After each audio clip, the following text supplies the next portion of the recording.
Okay, we are live on YouTube. I just make a recording so we can start discuss some questions if you have.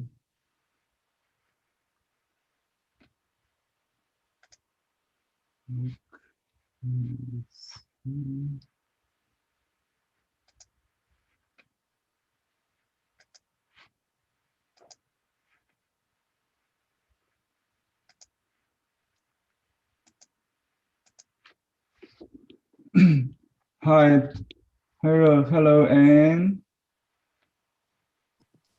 Okay, no, yeah, we just have. Just say hello, then I'll go back to mute.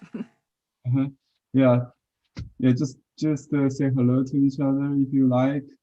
But I'm going to record this anyways before I forgot. Go start recording. Okay, recording. All right. So how's your holiday? Thanksgiving in the States?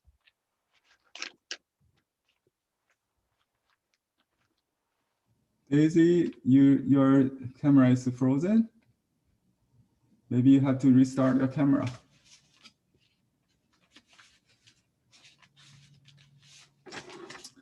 Okay, I'm preparing some papers here. I got unsized paper today.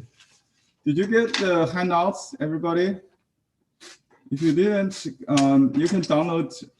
You can read it on the online websites, because I realized that some of you cannot take attachment handouts. You know, that's why I don't like to use email communication. I prefer the website, the forum, so I can also update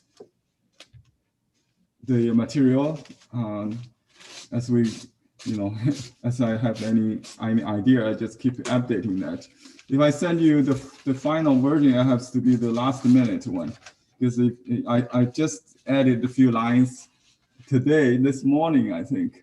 So if you go to the website, and you'll find the lecture notes, the most updated version. If you didn't get the email, don't worry.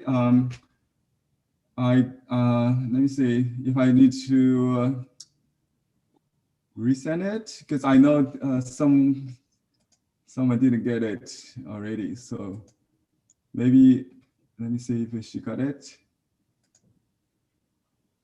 I did not receive them. Okay, so it's not really my fault. It should be in your spam folder, or sometimes just the limit of your mailbox. You cannot take a certain megabytes, because these days, you know, the phone picture is like 7 megs sometimes, so it's kind of large. I cannot really have time to resize every image before I send it out. Anyway, if you didn't get it, I'll deal with it later, or maybe Victoria can help later, you know, to upload the image to the classroom if you need. So Lisa, are you here? I'm talking about your handout issue.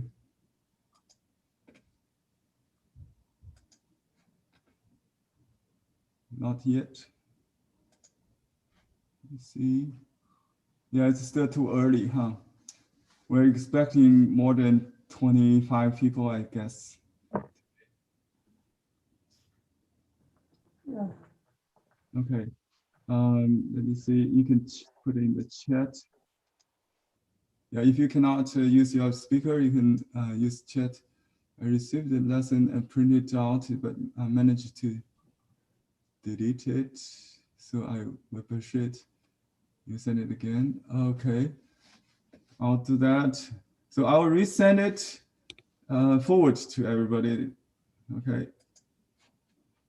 And yeah, if you, I strongly encourage you to sign up to the annual year-round class, so you will have access to not only this, but all the previous lessons, recording and the handouts, discussions, critiques, so it's really worth the $10 per month money, you know.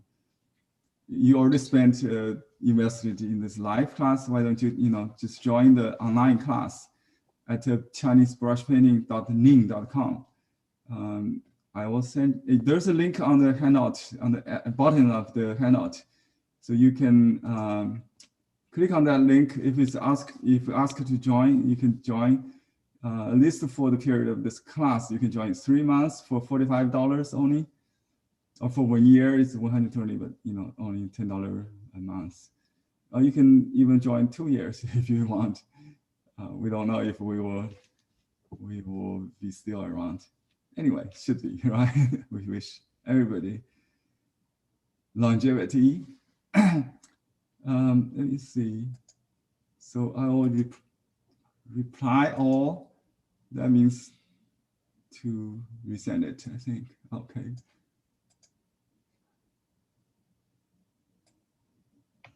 So I didn't add anything. I just replied all with a quote of the previous email I sent last night.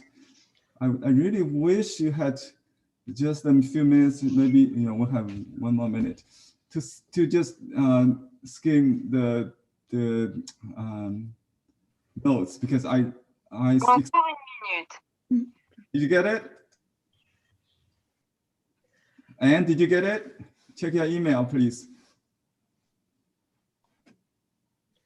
Okay, the handout I sent yesterday, and maybe I just copy here as we speak. Let me see. I can send you the link to the website. Would that be easier?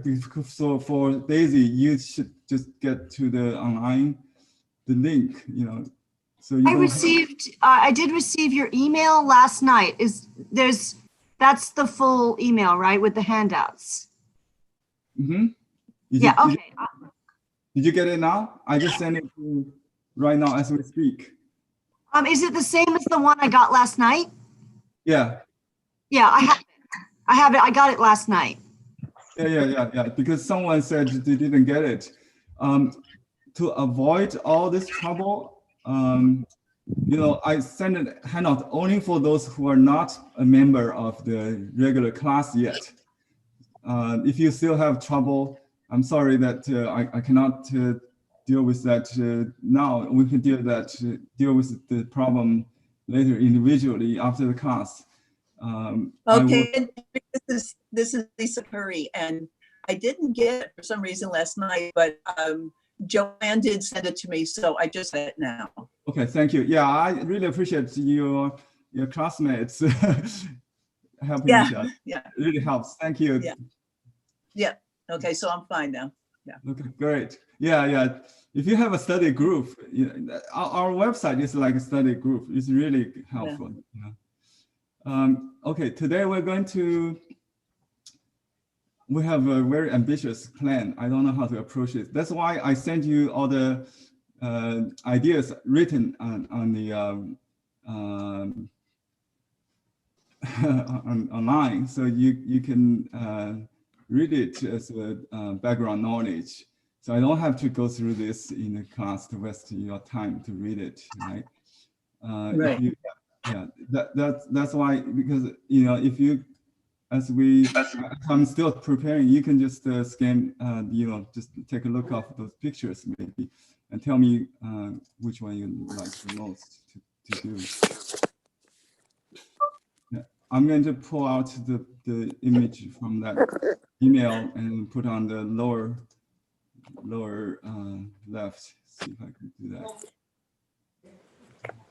I'm having some technical issues here. I cannot see my, okay, here we go. Yeah, just to let you know that I was, I had an academic degree in archaeology and also in history. And I'm used to write essays.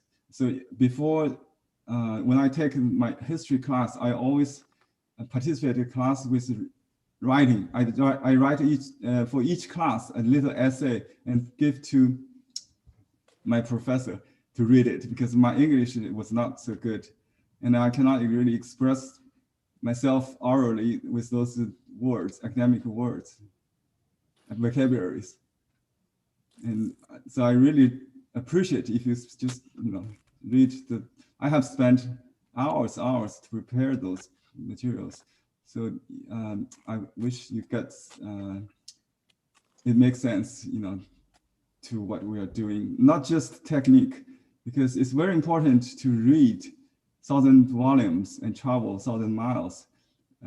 Besides practice thousands of times, right?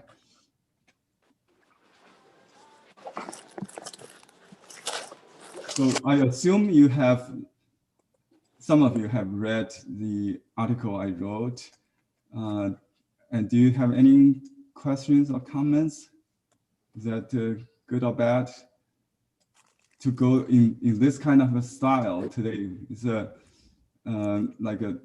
formula is a technique, the past and present. Instead of we just talk about artists, we talk about technique. I thought your paragraph.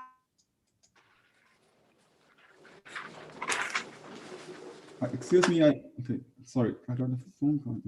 I think must be junk. Let me turn it off. Okay, I got this artist painting on my screen now. Do you recognize this style? Let me see.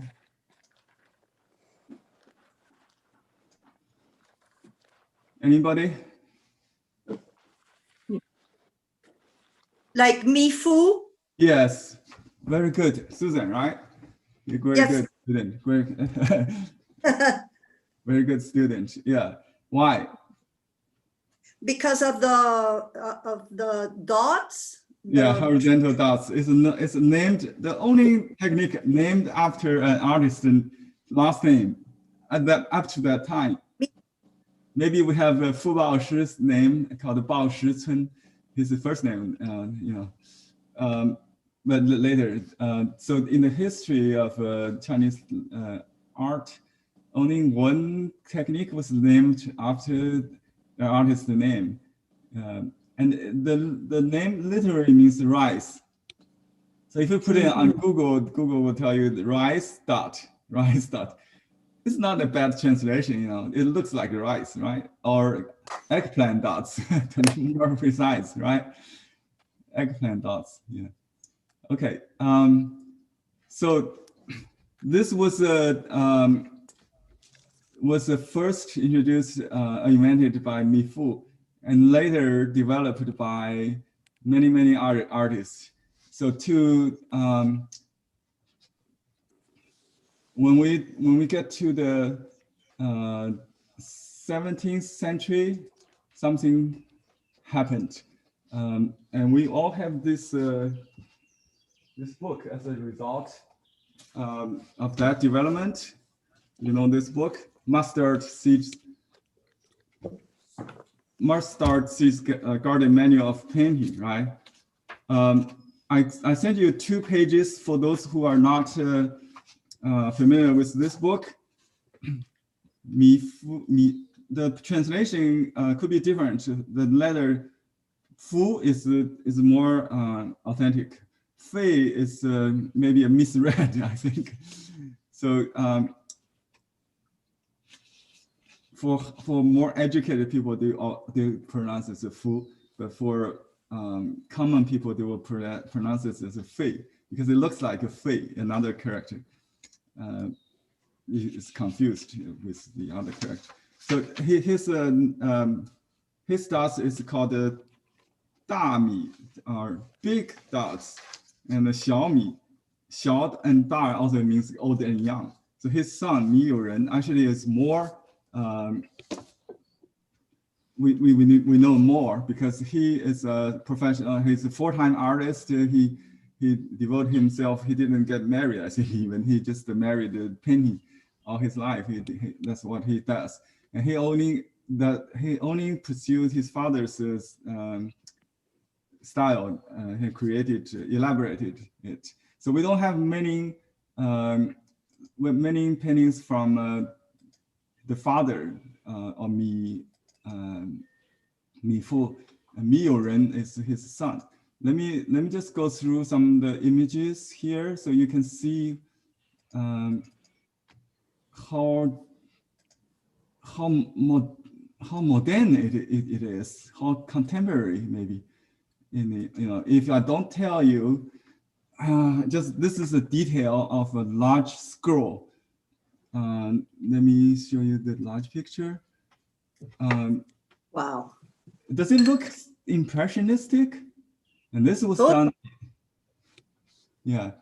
So he lived, I think, in 2000 Song, if I'm right, maybe later, end of Northern Song, I think. So it's about 1,900 years old, right? This painting. And Xu Beihong, the master who did the horses, he was educated in France, by the way, and he called this painting, or the paintings by Miu Ren, the oldest impressionistic style, impressionism. And this is another detail of the scroll. And you can see the ambiguity, right?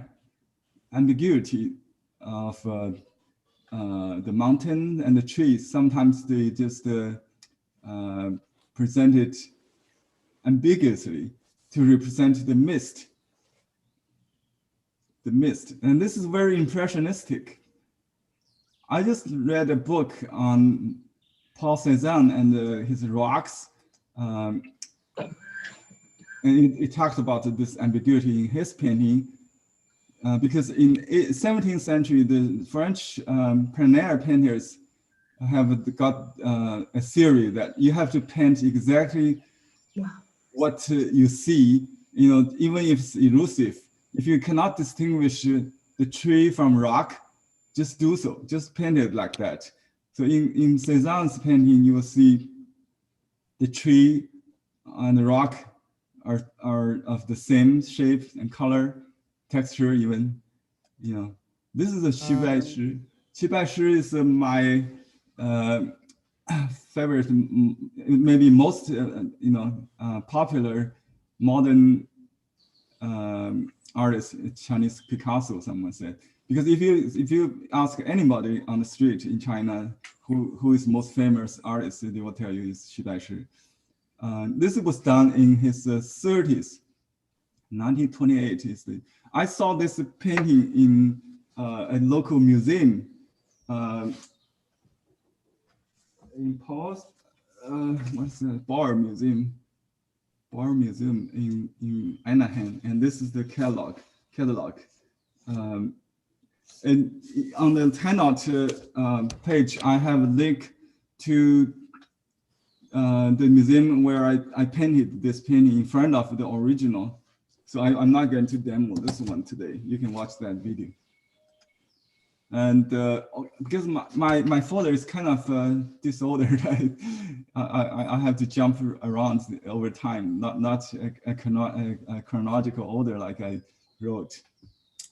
But some of these are not in the article, so I have to show you. By the time of this Jie Ziyuan, this book in my hand, there's an Orthodox school in the court, in the Qing dynasty, the Manchu dynasty. They sponsored the Chinese literati, unlike the Yuan dynasty. They justify themselves as more Chinese culturally. The emperor write good poems, write calligraphy and studies wherever he travel, and he write comments and put his giant seals on his collections.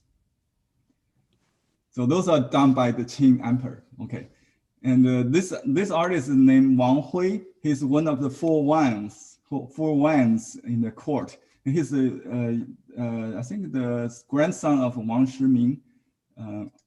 Yeah, this is his grandfather. And Wang Shiming was a pupil of Dong Qichang, a student of Dong Qichang, the mid-Ming master who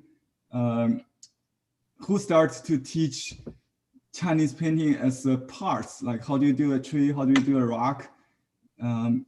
This started the whole series of the northern and the southern schools. And this is typically in a southern school style painting, right?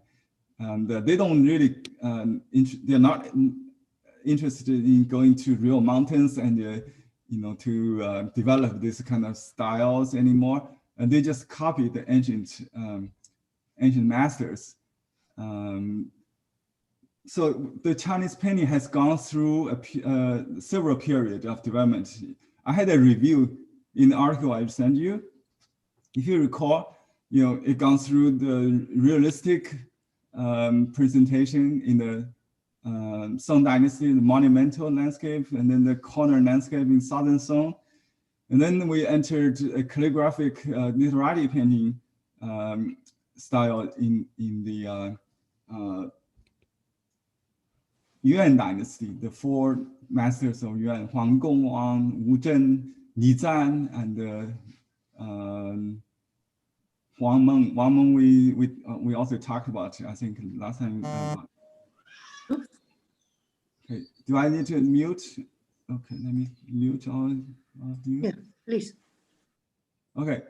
By the way, this painting on the screen now is done by a good friend of Wang Hui, the one we just showed a minute ago, the grandson of the oldest one, Wang Hui. They are good friends. They live in the same place, I think. But when this person called Yun Shouping, so there are 6 artists in the early Qing dynasty, in the known as the 4-1 plus 2. The plus 2 is Wu and Yun. Wu is another Wu, not Wu Zhen, but Wu Wei, I think. Forgot. But it's minor important. But Yun Shouping is more important because he invented, he is the best in the flower and birds painting of, let me put myself on spotlight. So you can all see this screen, right? Yeah, he did the boneless style flowers. He painted from live flowers and developed this kind of elaborated style called boneless. Not gongbi exactly, but boneless style. It's kind of gongbi. But the reason he does flowers and birds because he saw the paintings by this guy, Wang Hui. And he said, I will never be good as Wang Hui. Wang Hui is an all-embarrassing copyist. And not copyist, he can recreate the ancient masters, Northern School, Southern School, you name it, whoever, He does different artists, every artist he copies the best because he got the access to all the originals in his grandfather's collection. It's passed down from Dong Qichang, the Ming Dynasty master. So when Yun Shouping saw his fellow artist Wang Hui's painting, he gave up the idea of painting landscape and concentrated on flowers and birds. However, this is my favorite. He does better than the 4-1s. Do you agree? So they're all good on this style, Mifu style, right? And we call this a style a ink play, traditionally in Chinese painting. It's a very spontaneous style. And this is Bada Shanren. Bada Shanren, the 4 monks, the first of the 4 monks, a Ming royal family prince, just like Shitao and other monks, they didn't get, they basically a survival of the previous dynasty, and so they lived in the monasteries, withdraw from the politics. And Bada Shanren does really, really good midats, right? Oh, should I start painting instead of talking about it? I know you you probably need to. So let me just start painting while we talk. This is not a lecture. You can read it if you like later. Okay. So the paper I'm going to use is unsized paper. You can use semi-sized, if you will, or any paper that's absorbent. And the trick I'm going to tell you is that you can crumple the paper. So, for example, I have a washi paper. It's very shiny. It's not good for landscape painting. And the other day, I had a class on birds with someone who only had this paper, and I asked her to paint on the wrong side. And there's another solution. If you have this kind of paper or any paper, even good paper, I can do this. You just crumple it. Crumple it. I do not mean to to make the kind of special effects with these lines. I used to do this, just paint the ridge of these cracks. No, not for that reason. But basically, you just make it into a better paper. You might ask, oh, can I make it flat? Yeah, you can, because we're going to wash the painting, and then you can even I can even probably mount it. I can use a silicone paper to mount it. So you can wet mount or dry mount to make it flat. Traditionally, you can fold the painting and send it someone in an envelope. That's why Shitao and Bada can paint on the same piece without seeing each other, because the painting can be folded. So I'm going to crumple my paper. This is a good red star Shuan. It's the best paper. But if you paint on this, I think it's a little bit too new. I just want to break in so that I don't have any fear. So you can actually just make a ball.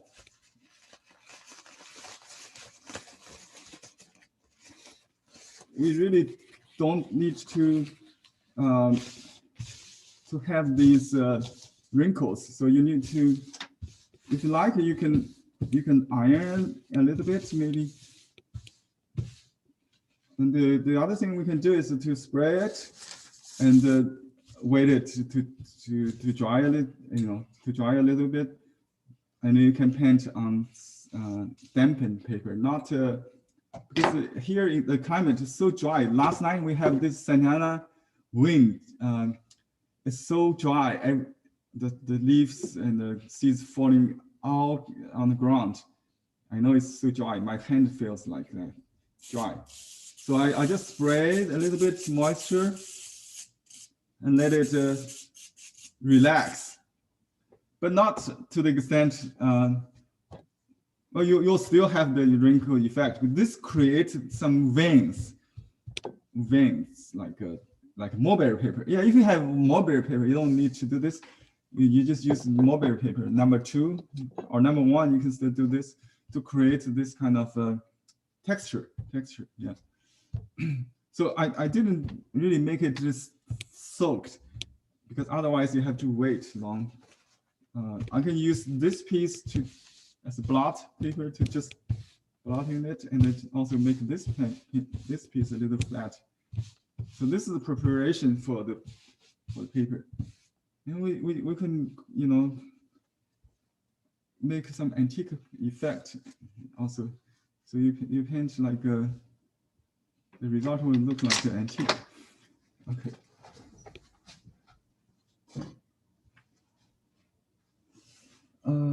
I have some left over here. I need to clean this, I think.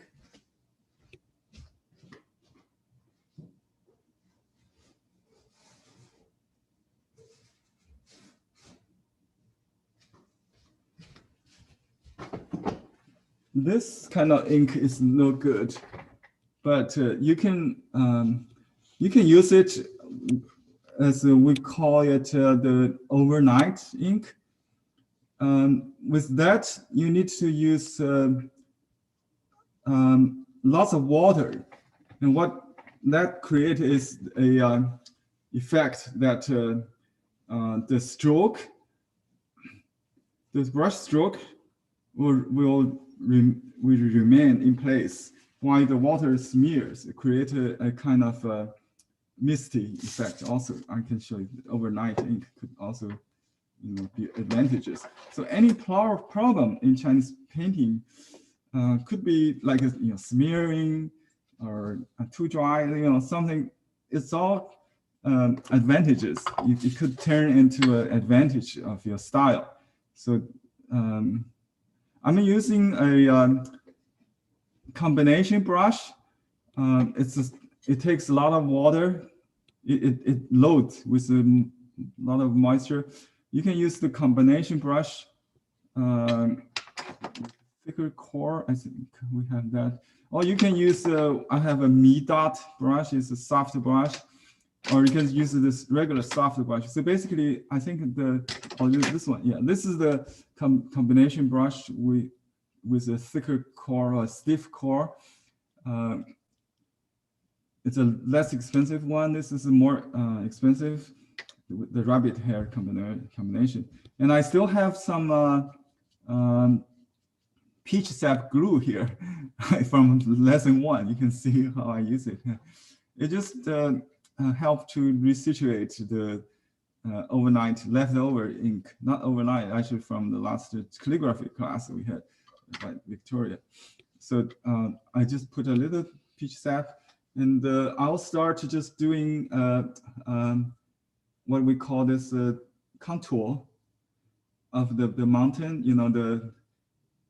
So in this case, I really hold the brush very loosely and concentrate on I don't have to worry this little dots.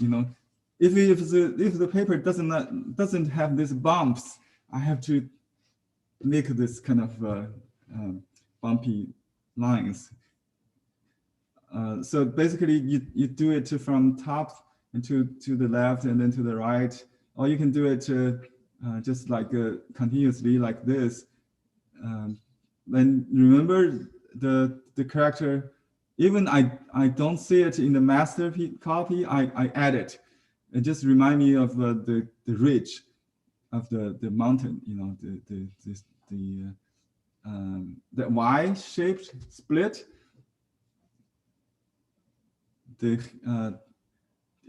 It's represented by a Chinese character in seal script, but nobody really know that. I realized when I speak Chinese, so I just call it the Y division or the Y-shaped split.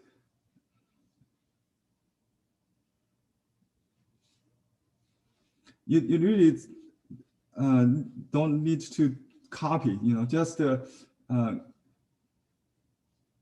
I just realized I put the orientation wrong. It should be like this, right? But anyway, so I just demoed this little technique here. So I'm going to add this foreground with a little drier, little darker, maybe, but it's very loose. So this step for this Mi Dot, so you don't need to have a very strong contour, otherwise it's hard to cover. But this technique is very, very forgiving, so you can cover the unsatisfied part easily with this kind of dots. So I'm going to add my first group of trees. Then we will do the willow behind. I think there's some trees on this first ground. I think it should be, so the root should be clear where it comes. And this is a hemp style, hemp stroke, right? Parallel. In this style, when you paint the cloudy, I think it's a cloud. It's not really water. It could be water. Water and the cloud about the same. So when you reach the heel foot, you can immediately see. I'm going to take my profile image off, so you can see my water. Okay, so I dip when the brush gets dry. Also, right, you can use a paper towel or if it's not to get lighter ink. I just dip a little water. I don't wash the brush. See, my water is. Let me see. You don't see that? Okay, now you see it. Right. So I just dip it in the. Can you see it?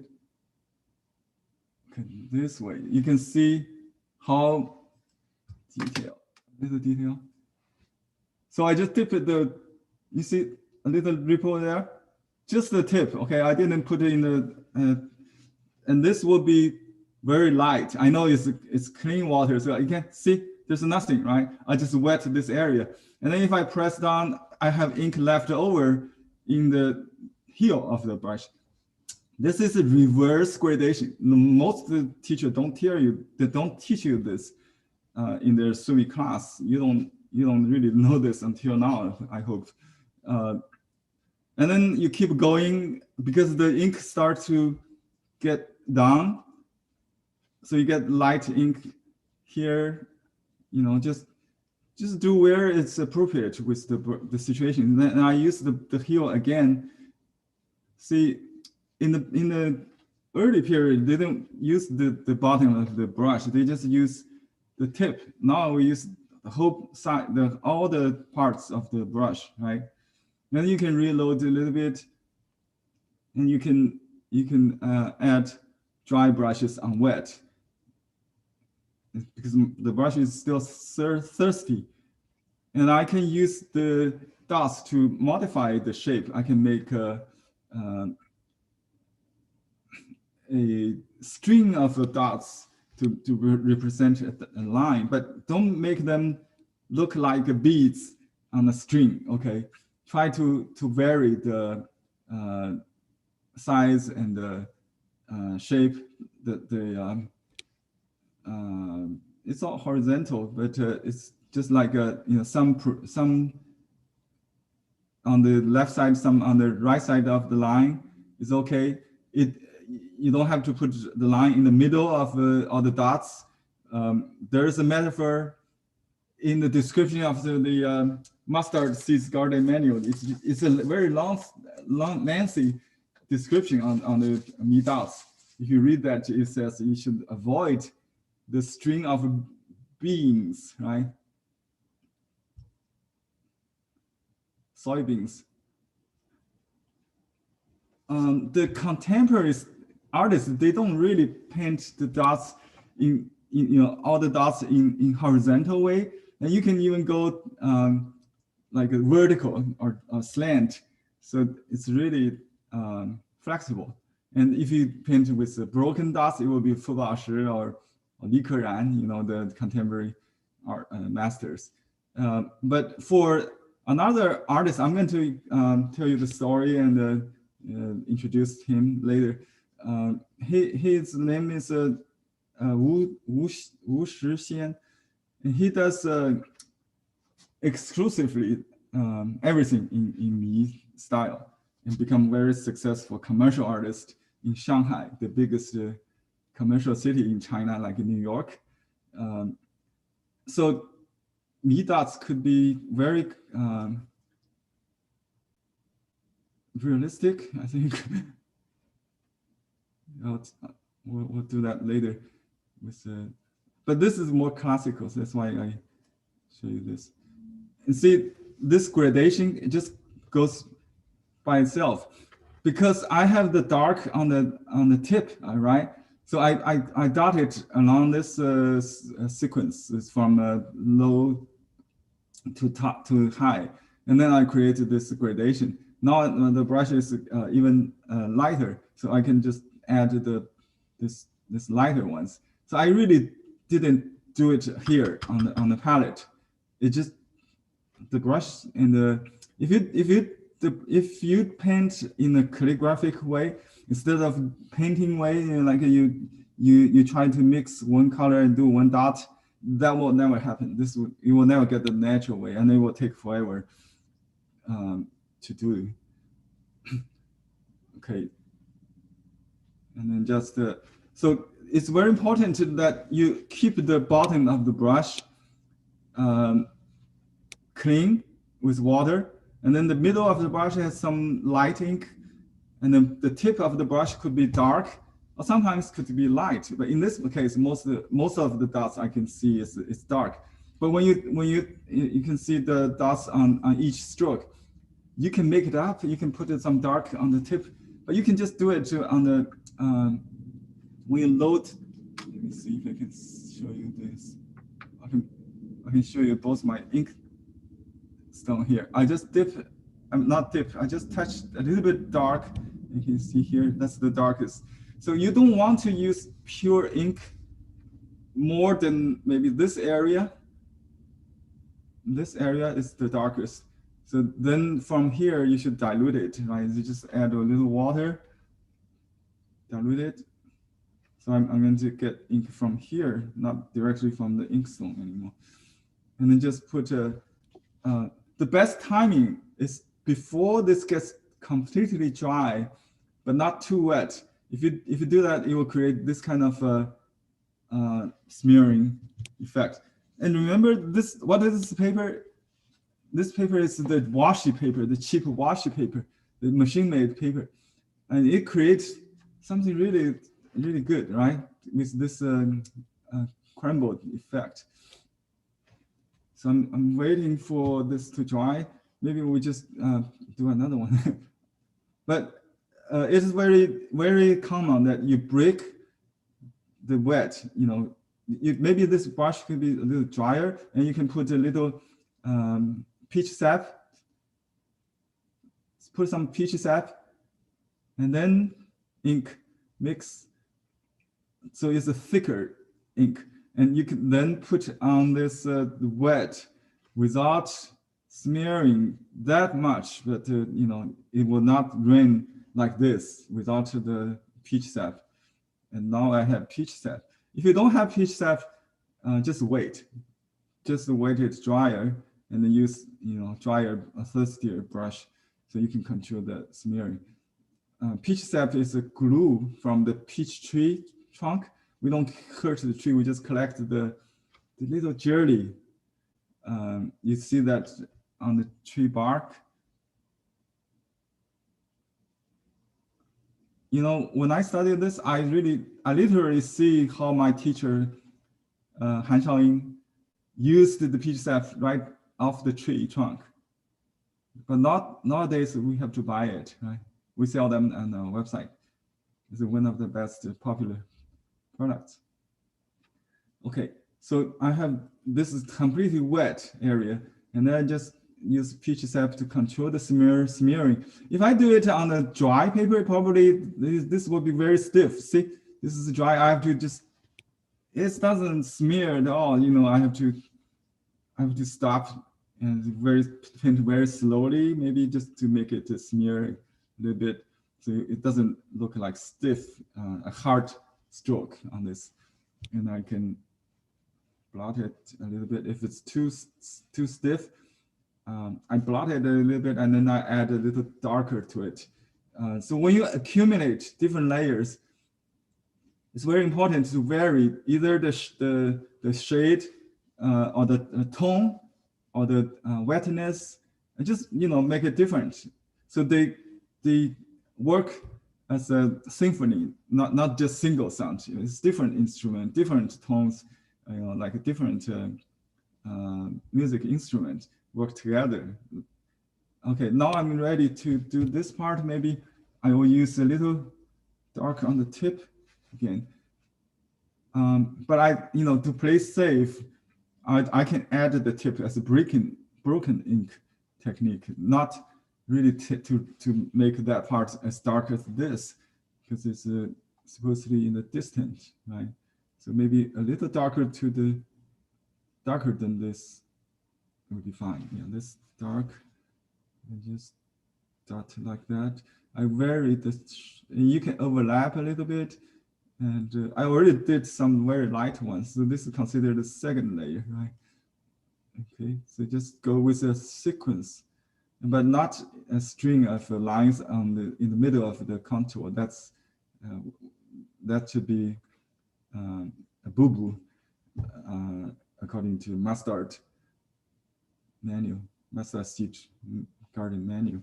Okay, the last part I like to talk about on this painting is the distant mountain. You can use a single stroke without the outline. Usually if you use charcoal to outline this, you don't really draw the lines on the distant mountain. Neither you need to draw the contour with a brush. So this has to be the free part. So I just use light ink. It should be very light, even lighter than this, just something like that. So it's like a 1%, 2% maybe, maybe a little bigger, between 1 to 5, I will say, because still you have to get a gradation, right? And I can use a little pitch sap just to control the tip of that, so I can have a harder shape. So see, there are several triangles, and I just use the whole side of the brush. Press really hard. You can hold the brush a little slant, and on shrimp paper it will create a watermark between strokes. So the white line there, you see, if I enlarge it for you, it could be just the effect of the shrimp paper. So there are several developments in 18th, 19th century, maybe, because the papers tend to be more raw, kind of, and produced in the place where the Huangshan is. And Huangshan, the Yellow Mountain, was not open until the mid-Ming Dynasty, when the monk started to build roads and temples along the road, and the monk painters like Hongren can travel there.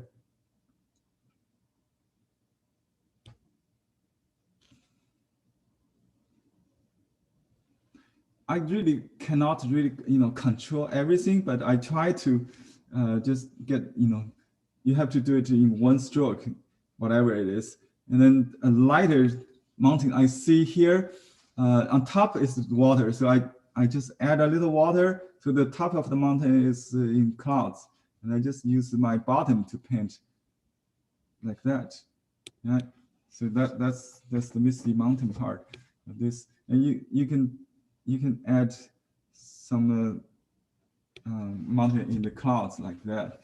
So okay, one thing is for sure, you cannot really duplicate either my painting or the master's. I can just add a little bit wet into wet. Sometimes it just concentrate on what you see, and see the bottom of this water. I think it's a lake, maybe. There's some, it's kind of hard. It could be clouds, could be water, doesn't matter. Really, ambiguity is the impressionist principle. I just read impression book, and it says ambiguity between rock and the trees. It's the characteristic of the French plein air painters. They believe that you should keep that ambiguity instead of clarify them. So that's why it's different than the classical painting, realistic paintings, or Renaissance or scientific paintings, right? So you try to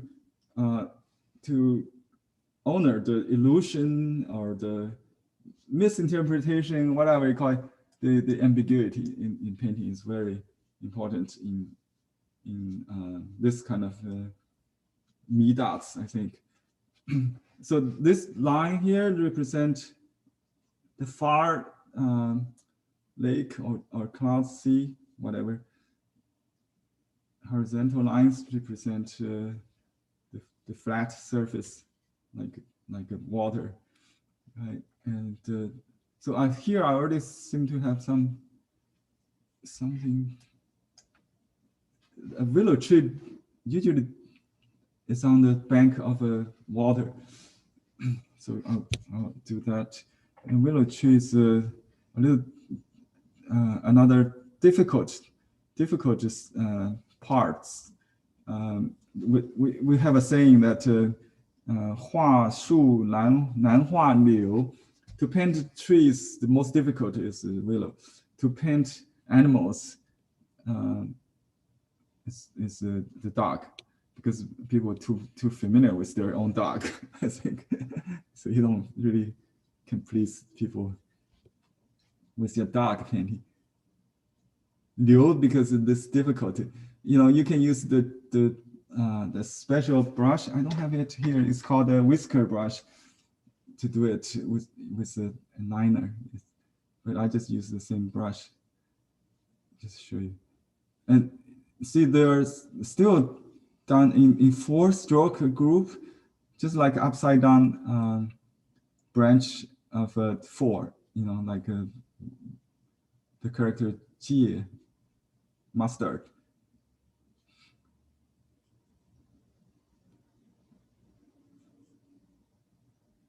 And there's some branches behind, maybe. Just suggestion. Okay. This is 八大山人. 八大山人is a monk. 八大山人. Okay, there's some houses, I think, and I have to dry it with a hair dryer, or better, because sometimes with a hair dryer you have to dry the whole thing. And what about just a spot? You want to dry it just for that spot, then you can use an iron.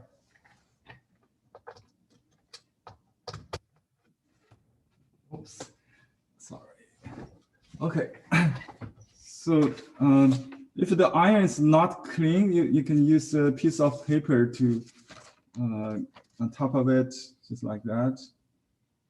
By the way, I can make this wrinkled paper a little flat with the iron before I paint. Right? That's another trick. Just come to my. Yep, I just flattened this paper a little bit. So another problem is solved. Okay, just be careful with that. So I do it a little more. So I can pinpoint where I want it to fix. So when you see something nice in this technique, use an iron to set it. I could have done this before it smears so much. So you don't need the pitch sap. You use an iron, right? Now it's completely dry. So I just use single brush just to keep consistent. And here I have a roof top like that. You don't have to paint like precise, but just try to be calligraphic. So the line quality is very important. You do it with the calligraphy, like you're writing it with very certain, just from point A to point B without repeat or stop. That way you get a sure stroke, sure mark.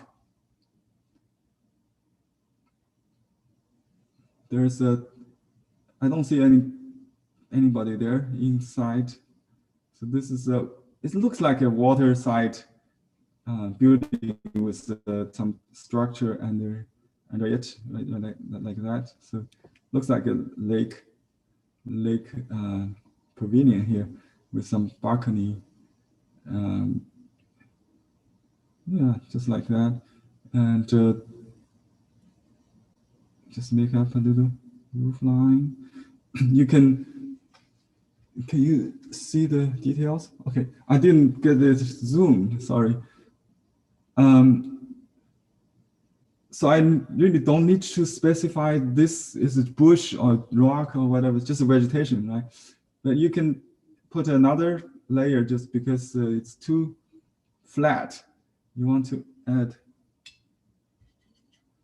a little bit dark just to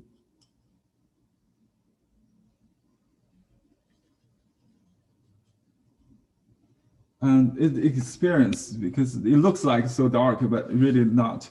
If you look at through the light, you can see the true value of that spot, and I just added. And the tree trunk is completely disappeared. We have to restate that. And another tree here or something like that. Just a suggestion. You can do a little bit branches maybe. Anyway, that's about it. We don't really do the sky in this painting, but you can use color if you like. And next painting, I will show you the shit house, maybe. Okay, let's just continue with my collection. I don't even have touched my main artist today yet. This is our post-modern, I mean, how do you say this? Pre-modern painting. So this painting, maybe we can do it together with this one. So this one is from a collection of CC1 in New York. You know, from the same album we did last time. Not the last class in series 2 by Shitao. You know, the cliff dwelling hermit, the one with lots of dots and very cursive line kind of texture on the rocks. That's the same album. So that album has produced several masterpieces. Then this is one of that. And you can see a detail of this same painting by a screenshot I got. I cannot find anywhere else besides in James Cahill's lecture on YouTube. He has some unique slides in that lecture. I strongly encourage you to watch any of his lectures if you're really interested in Chinese classic paintings. He has some very treasurable stuff there. You cannot find even in the museums. And this one is his, according to his comments in the lecture, most modernist, you know, pre-modern painting by a classic master.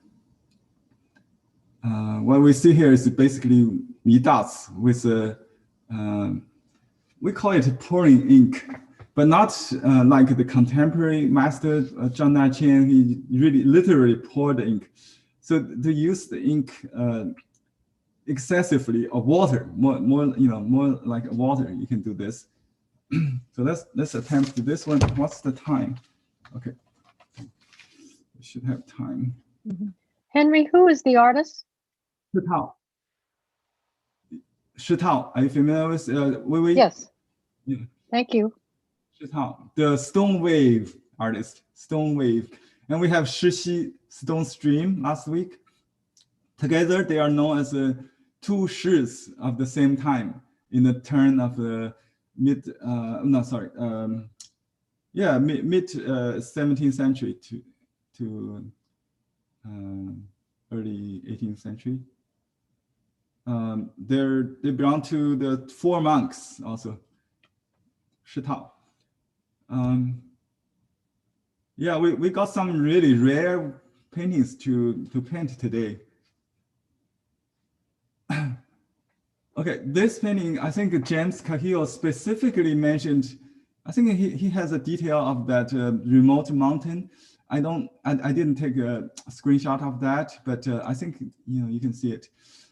He talked about the some kind of glue was used here that could be detained on the original.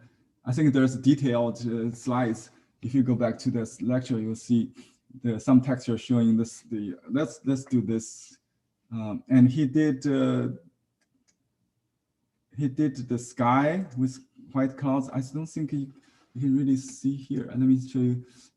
So first of all, I have to read the painting before we do. So when we do it, we have the certainty of that. So in Chinese painting, we do the ink first. The sky was added to the last. Okay, can you see the clouds here? Unpainted clouds around surrounded the two seals, name seals. And you can see on almost the whole side, right side is washed with a very pale. Probably this picture is overexposed, I believe. And you can see several layers of ink from light to dark. And we'll start from the tree and then we'll proceed to the hill, I think. All right, ready?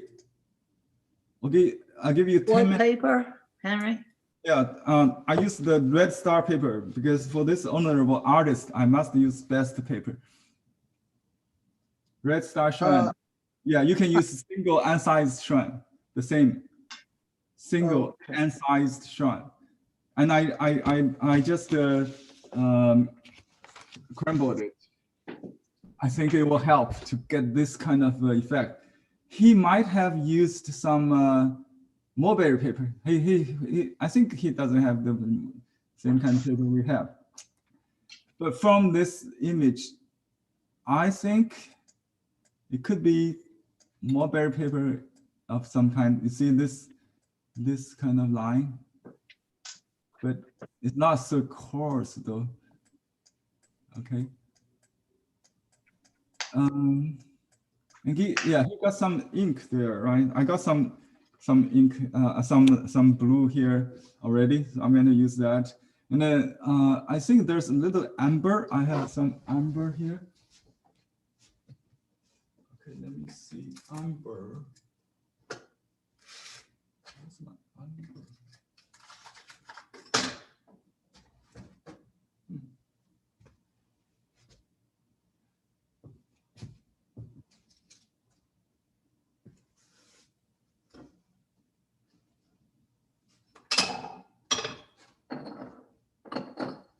I have to use this. Okay, I got amber here. The amber chips is much softer than the tube one. You can use the tube one very diluted, like this ground part. And I just use the, okay. So the composition is very simple, but we still need to have it. You can practice it with a piece of computer paper. Just draw a thumbnail and just practice the placement of the composition. So when you do it, we better, I will turn this painting off the screen. Yeah, you don't cheat. You don't look at it, and then we just do it without looking at it. Okay, but before that, I will do a pencil sketch with you just to practice. Let me show you how to do that.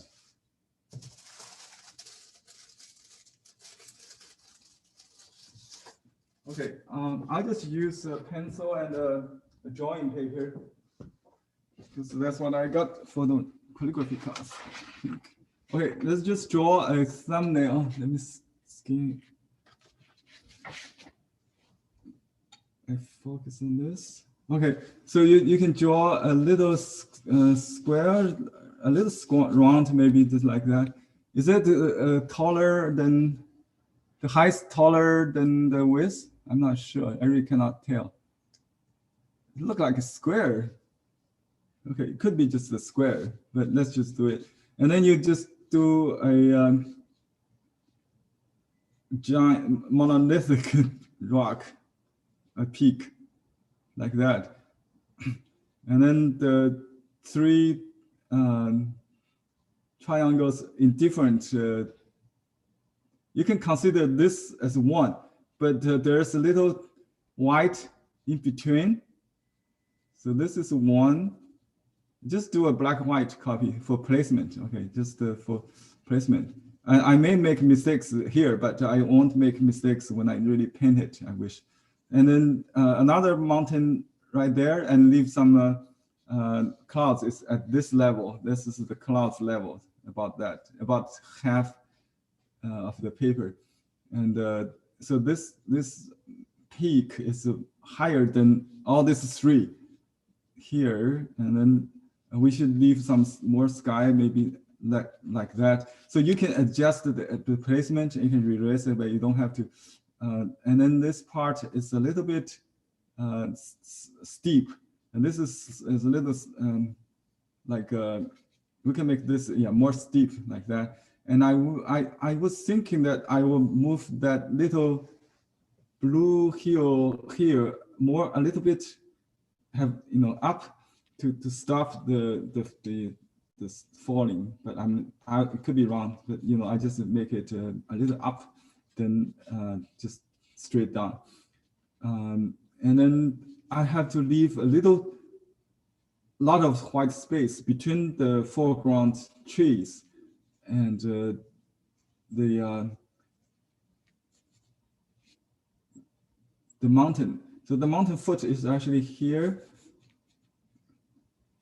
and goes out there. It could be trimmed, so your painting could have a little more room here. But this is like an entrance on the left side. So the tree trunk, and there are some trees go outside the frame, The main tree is this one here. On the right side, a little bit, not in the center. We tend to do it in the center. And that's the one. And this is diagonal line. So lower on this side, going up. This is the four view, like 4 or 5 trees in a group here. And notice the crown is a little different. So this is a stopper for the slope down there, but this mountain is very soft under here, and there's a white space there, something like that. And this is just helping me to read it, okay? And I can use this reference instead of the original, so my interpretation could be a reference. And when I do it, I will not copy the strokes exactly when I do like to know there's a little. I can use words like warm or cool, or you can use amber or indigo just to help you remember. So you do this when you are actually in the field. 你辅导师 does this, just notes. Color code and some side notes, something help you to understand, and just like that. So this is my preliminary sketch, and you can repeat this over and over again until you get the result. All right, ready? Should I turn this off or just leave it for you? I think someone may need it, huh? I try not to look at it. Let me see. Okay, should I do this? I'll leave it here.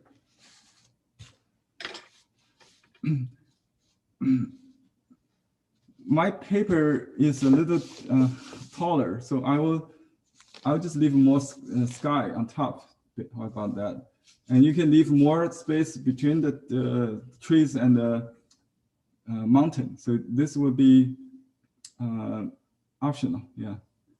So I'm going to go, have a go, okay? The first thing I'm going to do is the tree trunk.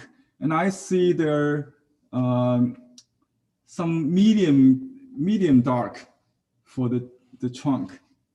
And this has to be done on dry paper. Otherwise, it will smear. If you cannot add the tree trunk when it's wet, right? So this part has to be done first.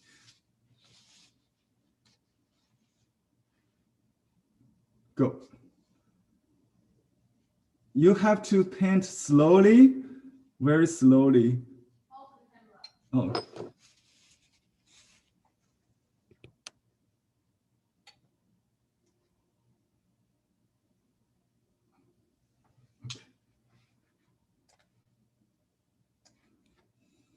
Okay. One thing that Li Keran, the student of Qi Baishi, learned in his 10 years what is called it? I forgot the word. Like you be a helper of your master and just learn from his daily life. Apprentice.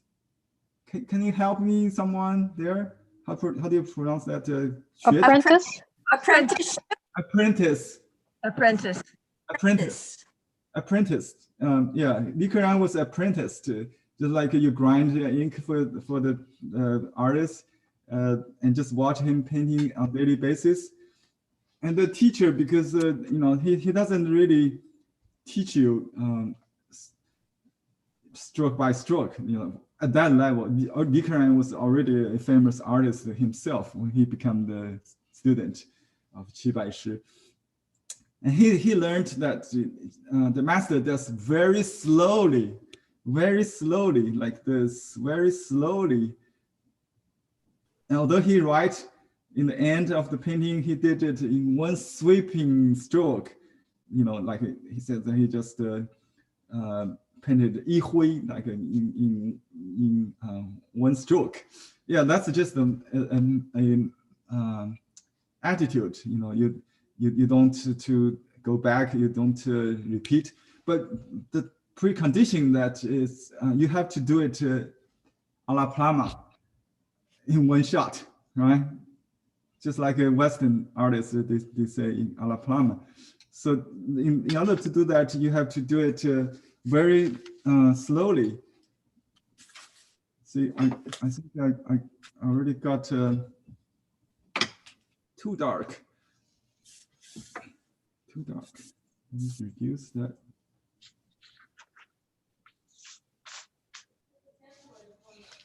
Okay.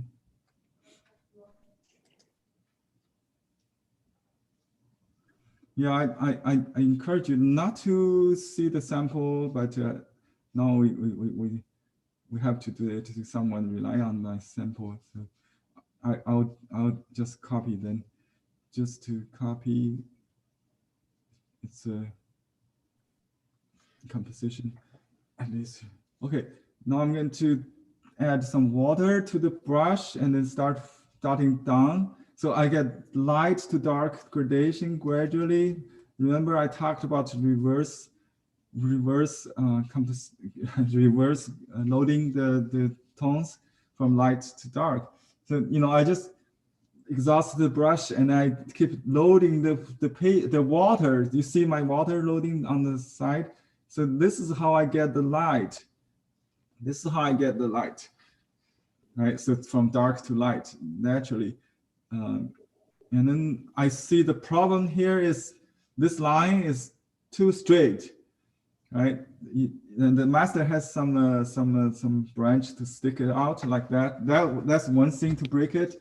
And further, I just put a little group like that, and just add another big stroke. So I go back forth in terms of line and dots. They just work like that. Okay, now I add a little tree on the corner here to finish the. So like I said, there's tree outside the frame, right? You don't stop at the edge. So this is very important. This is the entrance. So it's like a jungle here. The foot of the. Okay.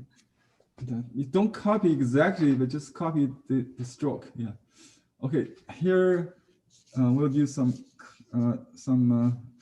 because the painting is finished maybe in 10 minutes. So everything's still wet when he starts to dry. I mean to wash. Okay. So we have to keep raining. So next, I'm going to just use leftover from here. Draw this top mountain. We already know the shape of it, I suppose. So you can do it you can start from the top. I think if it's convenient, maybe you can start from that corner right there, I think, and just two dots. You can actually use water, so you can change it. It doesn't matter. Just give your dots a placement, a guide for the placement. So there's no line actually on the original painting either.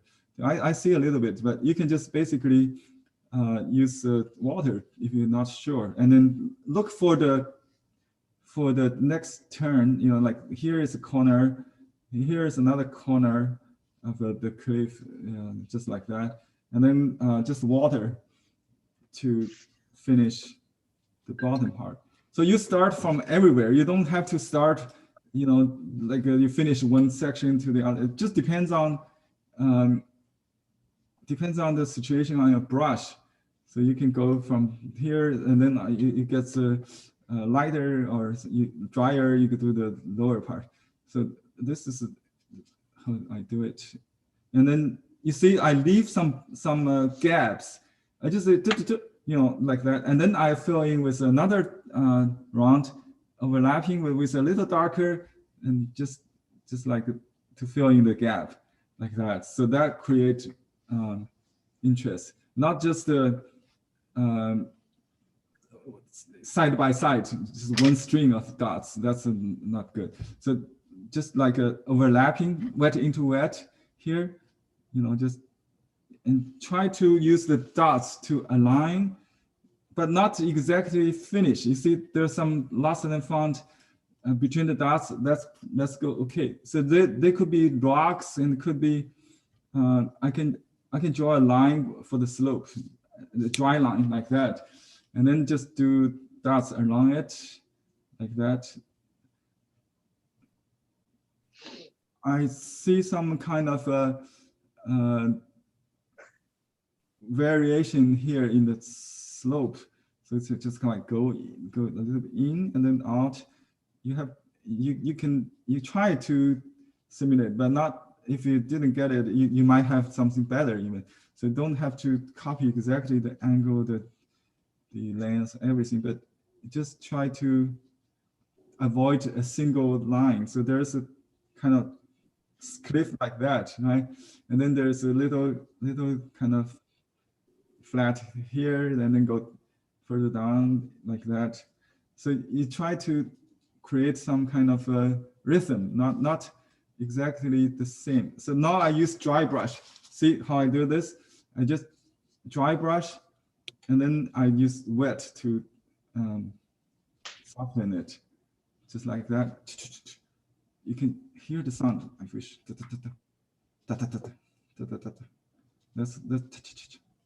Let's keep quiet. You should hear the sound of the brush, the dance. Okay, and there's a lot of dry brush underpainting supposedly in this original, so it doesn't look like a flat. The light actually is formed when he washed. So you will see it will make the light, the dark ink lighter, and he just used. Oops. See, this is too dark, and then he would use water just to.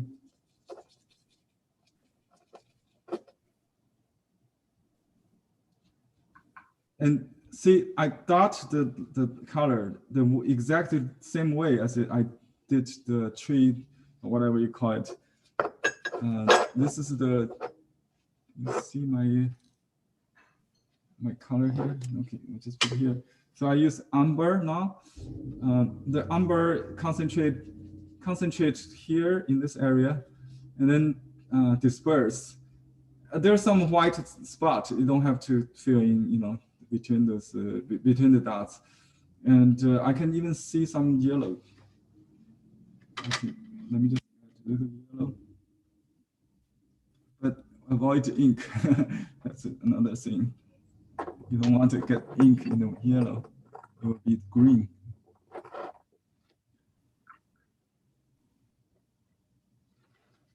Okay.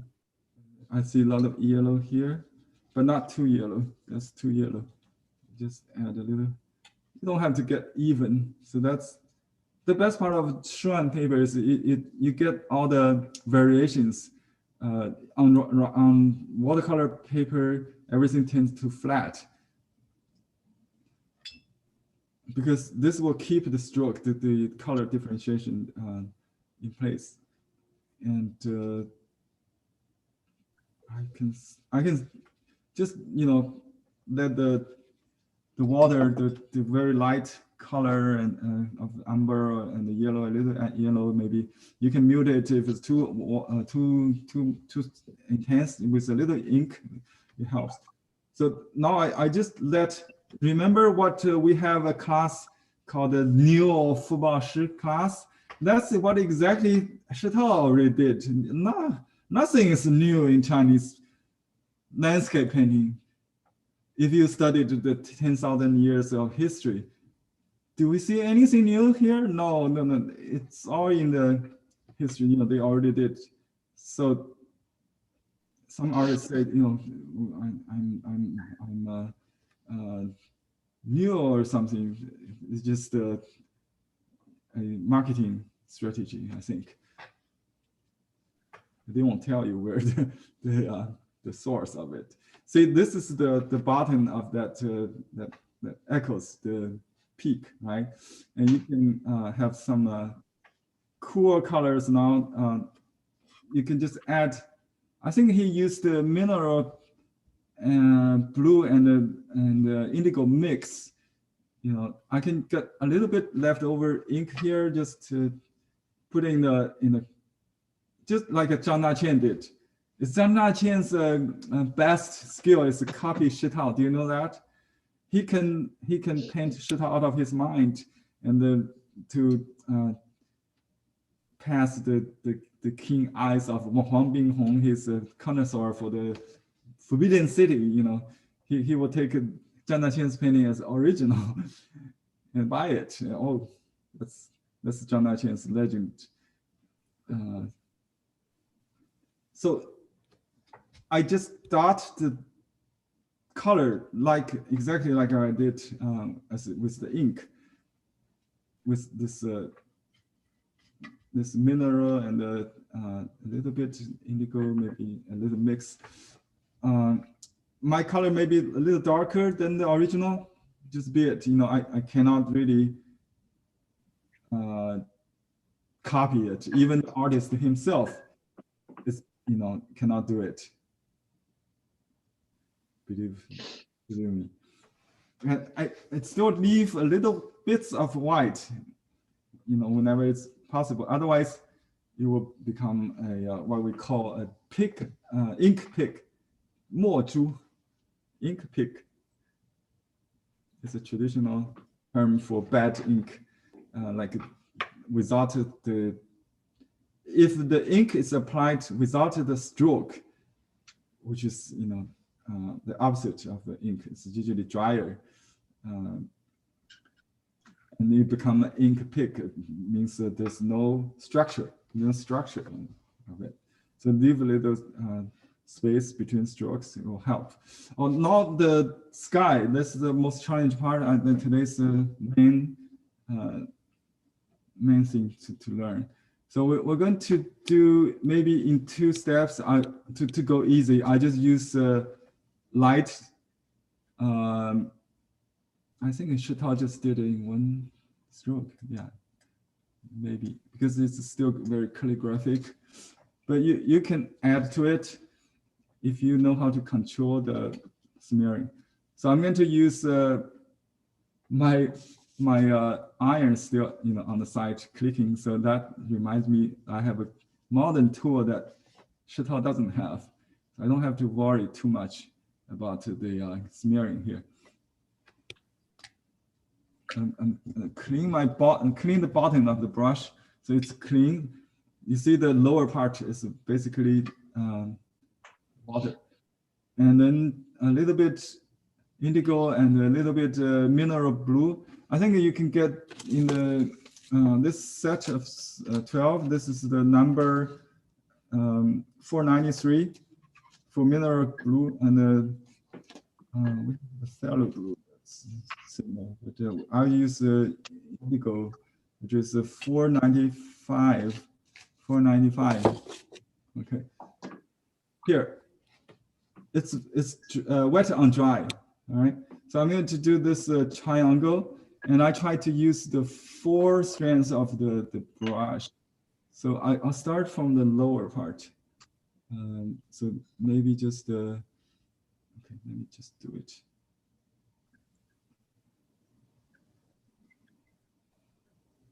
So I got some darker blue to start with on top. And just do a triangle. That's about it.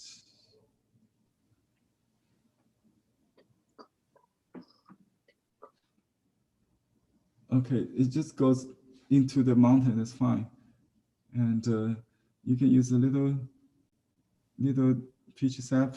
You want to control the smearing. Let me get some more indigo.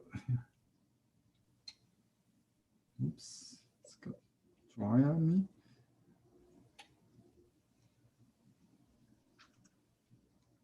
This box was opened during this class, the early part of this class. So it's still new.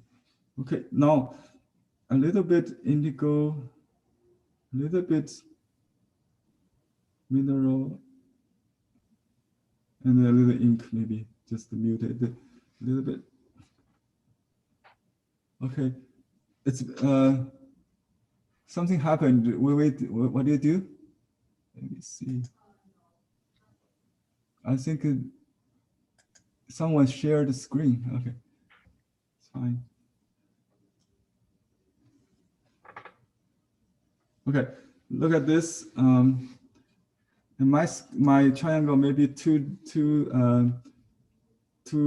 sharp point here, so I want to modify that a little bit. I can still do that. Wet into wet, and just bring it down a little bit. And another thing you can do is to use a piece of paper to blot it. That's the easiest way to do. Instead of ironing it and blotting it, you can still work on it. Yeah, it's just like blotting. It's very, Chip actually does that with his shrimp painting. Okay, now the middle mountain is a little kind of needle shape. So there's a peak like that, and just leave a little white for the clouds.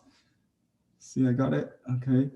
And the final one, I see it's from here. So basically, you need to figure out the direction of the movement. So I kind of cut in and then go east, go to my right. Okay, so I cut in vertically to get that solid line. I touch it a little dark. You can get some. If you worry about smearing, just add a little more peach. So it give you more time to do it. I'm sure somebody would take notes and go rush to our website to get this peach sap. Okay, will save your life. Okay, now let's go. I go down first and then go back and then go just like that. Just so you plan your movement. So you do it without hesitation. If you do not imagine the movement, just like you do aesthetic and what do you call this, a 体操, a set of movement you have to memorize before you go, right? Like sports, yeah, or even golf, you know, those kind of, you have to kind of swing in the air or before you do it, and then when you do it, you cannot You cannot hesitate, right? And you cannot go back. That's the thing. Just you cannot repeat. Even master himself cannot repeat. See, I got some raining ink here.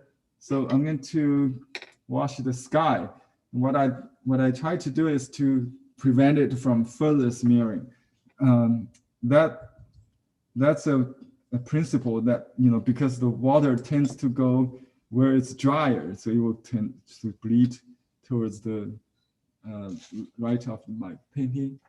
Let's see if I can just zoom. Okay.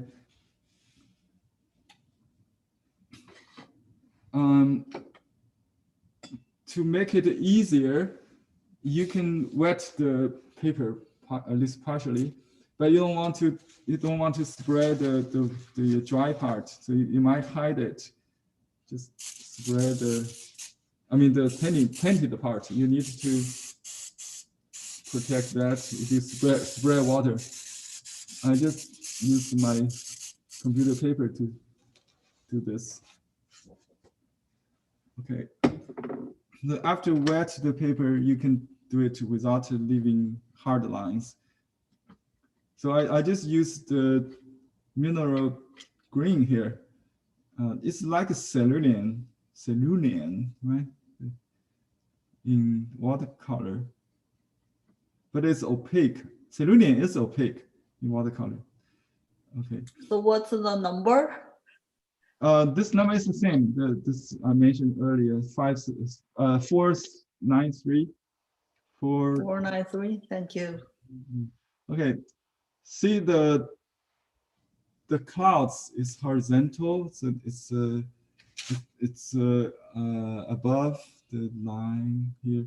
So I can do it very lightly, and it will dry even lighter. So because the paper is wet, and then the ink tends to be stronger on that.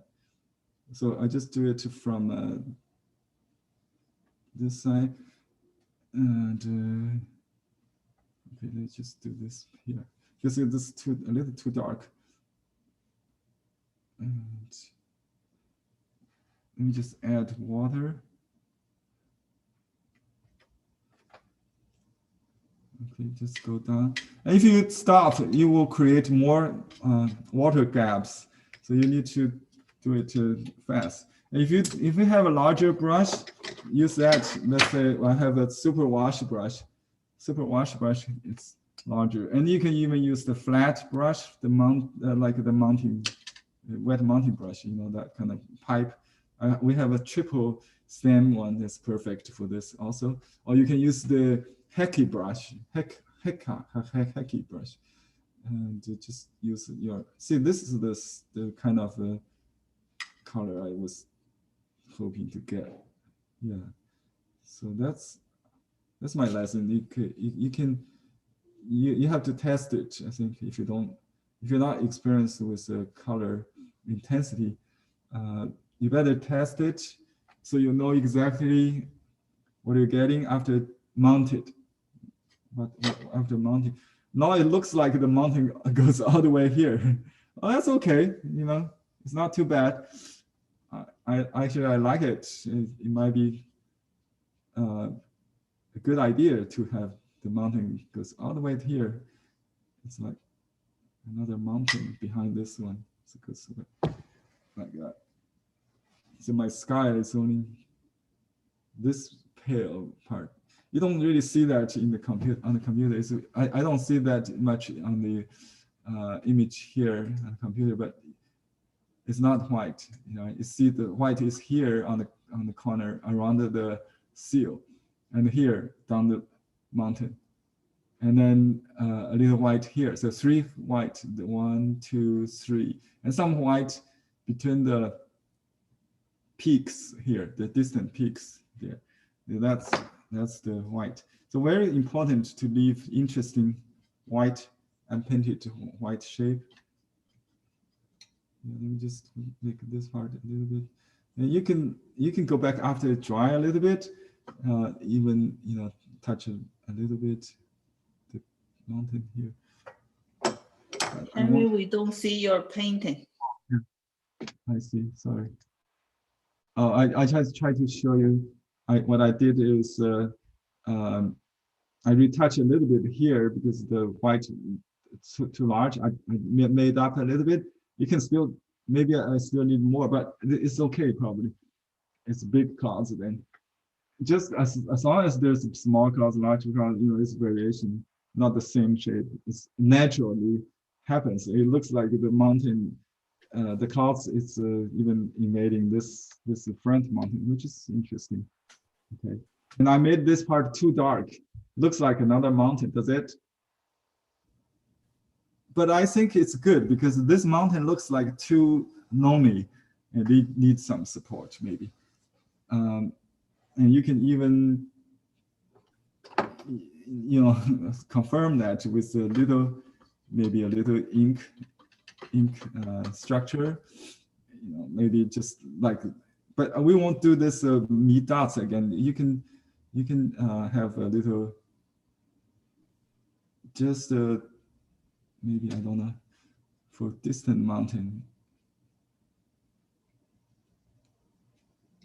I just add a little ink when, because if it's in the sky, there's no ink in it, right? If I just add a little ink without the yellow, this is basically become, it will, the eye will interpret, the viewer's eye would interpret it as a mountain instead of its clouds, and the clouds is further behind. So that's just my accident. Don't try to copy. Don't copy. If you copy, you will, like Qi Baishi said, if you copy me, you'll be dead. He just made it to try to make a point. To learn from me, Qi Baishi said, you'll get life. To copy me, you'll be dead.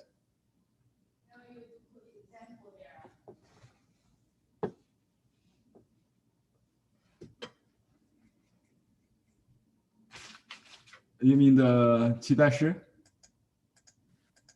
Okay, now I'm going to go through the, we probably have to save the painting for next lesson, the Shanghai School master.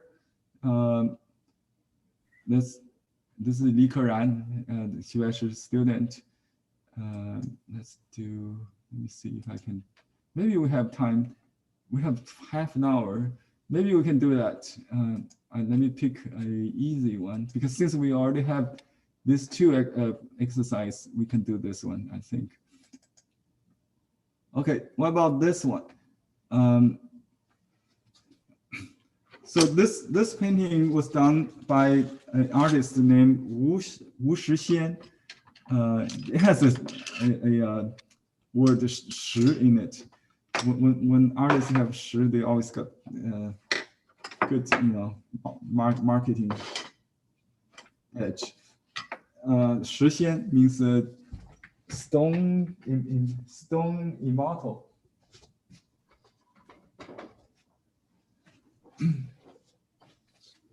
Okay, I'm going to show you something first.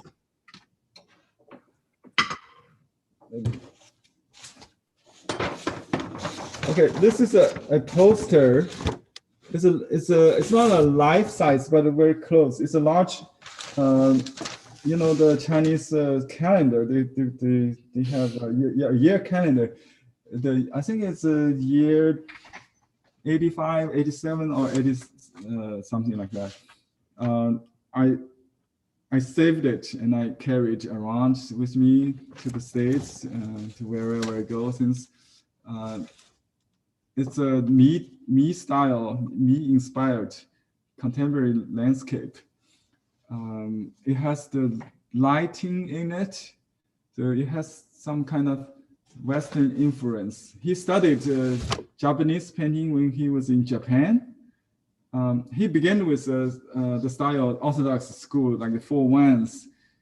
And as a commercial artist, it was not very successful. After he went to Japan, he learned from through Japanese painting, some Western techniques. And this part is obviously wet into wet. He wet the paper to get this blurry mountain, and basically accumulate layers of wet ink on the absorbent paper. How do you like it? Any interest in copy this one? We may have to. Yes, that one. The Or the smaller. round. Okay. Beautiful. Thank you. Let me use the same paper without crampering, maybe just show you. Okay, let me take this away.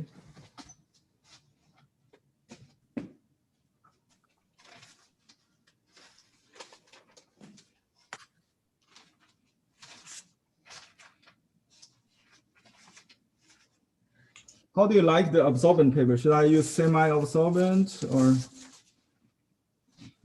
This sample is on non-absorbent silk. You see, yeah. So you got some hard. The advantage of this is you can see the stroke clearly. Okay, so I'm going to just do it this way horizontally. Let me show you. Any questions? Thank you, guys. Okay. Yeah, someone has to leave earlier. You will see the recording. Okay. Let me just use big brush so I don't have to always go back to my supply. So let me get this here. I'll do it in sweeping speed. Okay. So basically, start from dark. All know that, right? And then you don't load anymore. Just, oh, that's a lot of ink. This brush is huge, but I like that. It's supposed to be that way. So look at the painting. It has a bridge on top of the tree. I don't like that, so I photoshopped it after I send you. Let me see.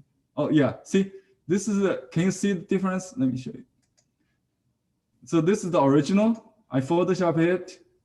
Does it look better? We use this one, okay? Modified version. So I will do this tree about just on the right side of this this paper, and do another groove like that, and just use the same brush to draw this tree lines. And Ping, I think you would see this trail. I think from last time you cautioned me. I always look for the entrance before I. Oh. Okay. Yeah, you told us that. Yeah. Okay. So see, when the brush is still dark, I cannot do the light light ink. But believe me, I can finish all the painting without reloading with this giant brush. I just have to move around to do things that according to the situation, So I do this middle ground, which is smaller, by the way. The dots become a little smaller. It should What be. brush is that, please, Henry? This is a wrist brush. It's called the wrist brush, short-handled wrist. This wrist brush without a long handle. You can carry it in a small cosmetic case. I carry it outside when I do plein air painting. But this is very important that this tree should not be so high. I did it wrong already, but I have to keep in mind all the other trees. I may use other elements to correct this. So I just make it just a little taller. So maybe just do another one here. If you fold the paper like this is below the center line. You see there's a damage on the original. That's about half. Yeah, that's about half of the. So I just make the tree a little taller maybe. And I just make sure this part is there. Okay. And so there are some dark trees on top. I have to use smaller brush. That's a pine tree. So for this kind of big leaf trees, that's about it. And I will just add a little water to do the softer dots like that. And add, just use water as ink. You know, just like I load the water instead of ink, so I can get this light, like we just did on the other study. And then now I just use, so this is medium, right? Medium ink, like that. With this brush, I have to be careful not to press all the way down, otherwise it would be too abstract, maybe too oversized. And here I just use this to shape the steps, you know, just make some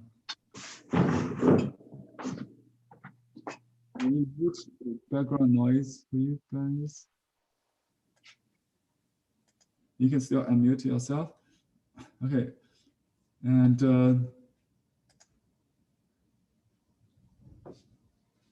let's just add water to finish. I use the bottom of the brush to paint. So this is a soft. So when I have a soft tip, I don't worry about a hard edge. You know, when I just do that, it will not create a hard edge, right? And I purposely leave some gap, but you don't have to leave the really white. Just make sure this is soft. There's an entrance there, so is a trail can go through this between the trees, and then we have an entrance actually from this corner, not exactly on the corner, but a little higher, maybe just like that. So I just make it more clear for you to see, and then you can iron it. If you see some good things you want to keep, just iron it, like what I just did. So it will not, my white trail will not disappear. So that's, I can still paint around it because I didn't dry this part on that. That's about. And I just use this medium gray to draw this river bank, right, like that. So it goes out through this, but because the different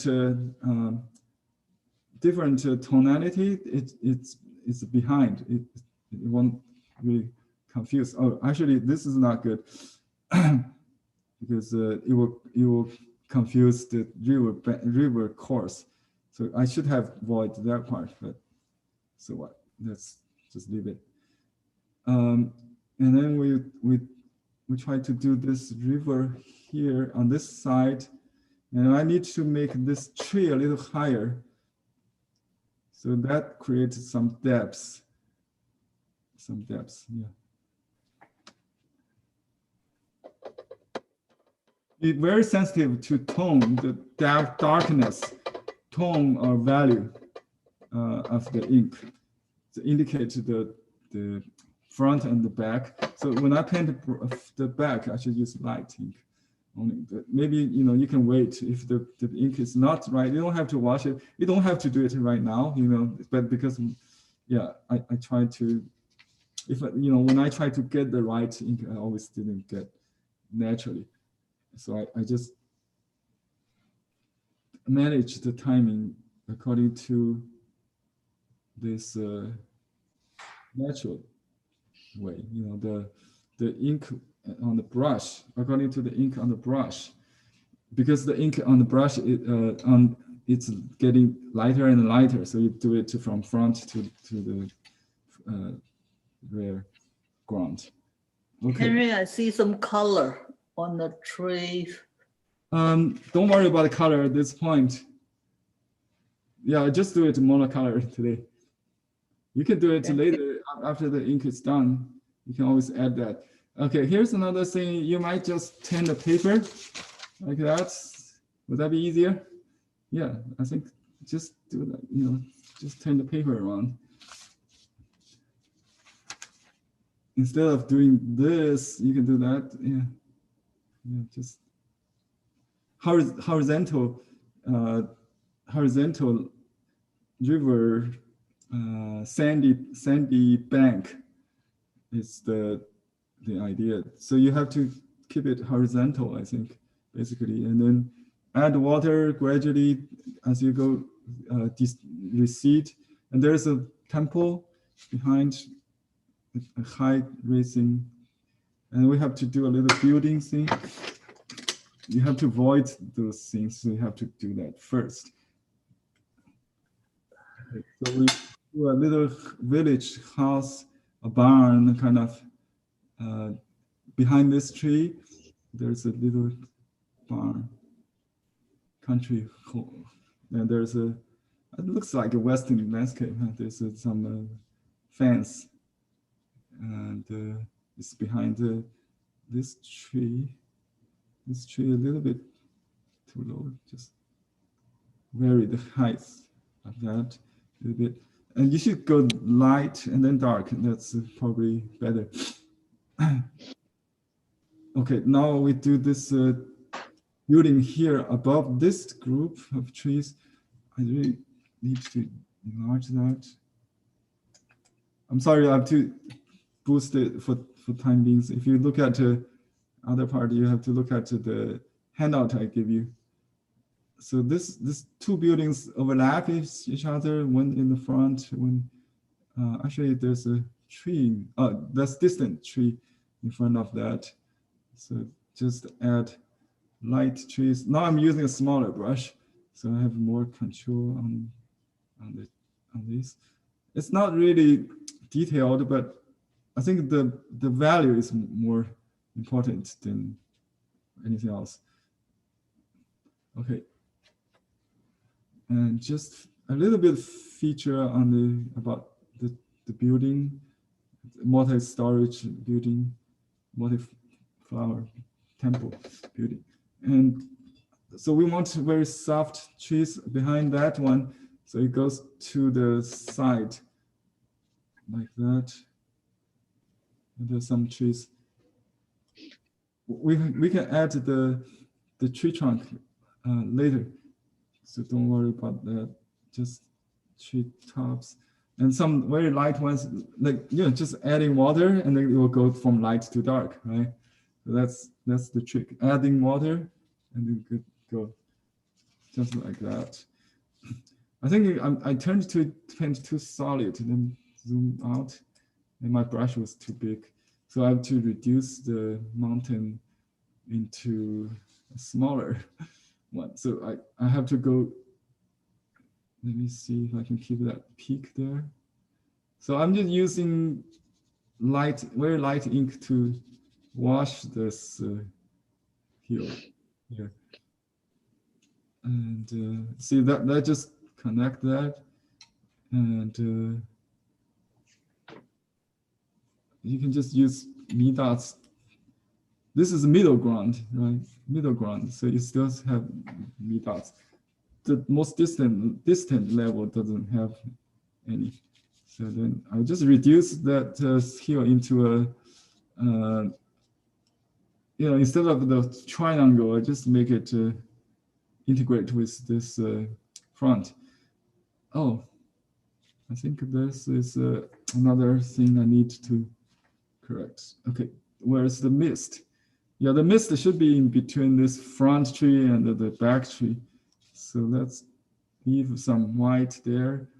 And there's a bridge over the trees, connect two sides of the trees, like right there. Okay, and he does really good buildings and bridges and people, in very realistic ones, almost like watercolor. Okay, I just use large brush, just wet the paper, basically. with a little ink, and then I'll just add a little. Yeah, it got some leftover ink coming out there. That's good. So I got mist here. If I want more mist on mulberry paper, if I put water, and it would lighten the dry brush considerably. That's why we usually use mulberry paper. On this kind of paper, it's very unforgiving. If you have something on there, it's permanent. So I'm going to let me see, do the reduce that hue into a smaller triangle here, and then we'll do lighter, even lighter, very, very light. You can have a little indigo if you like, because if it's hard to add indigo later maybe. So just go like that, just one stroke basically, and then you just you can use clean water. You can use a clean brush to soften the bottom. Okay. Sometimes we do the clean water first, right? You remember we did the Southern Dynasty paintings, and the most distant mountain you can just use pure color, and with still a little bit ink to make it muted. And there's just this much, maybe just that much. I see, like that. All right.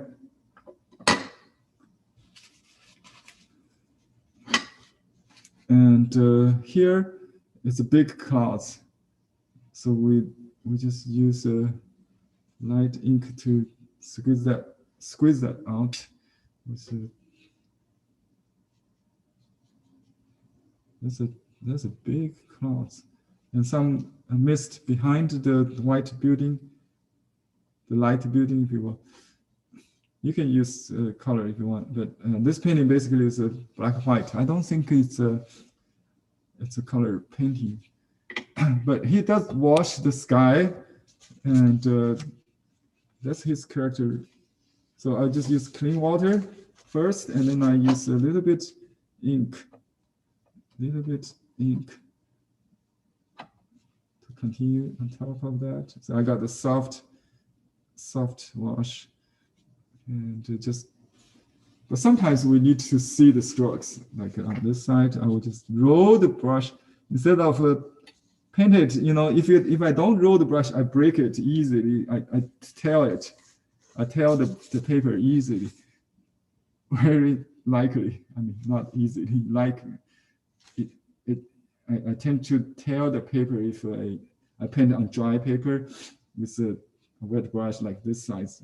It just break it. So I kind of roll it. Yeah.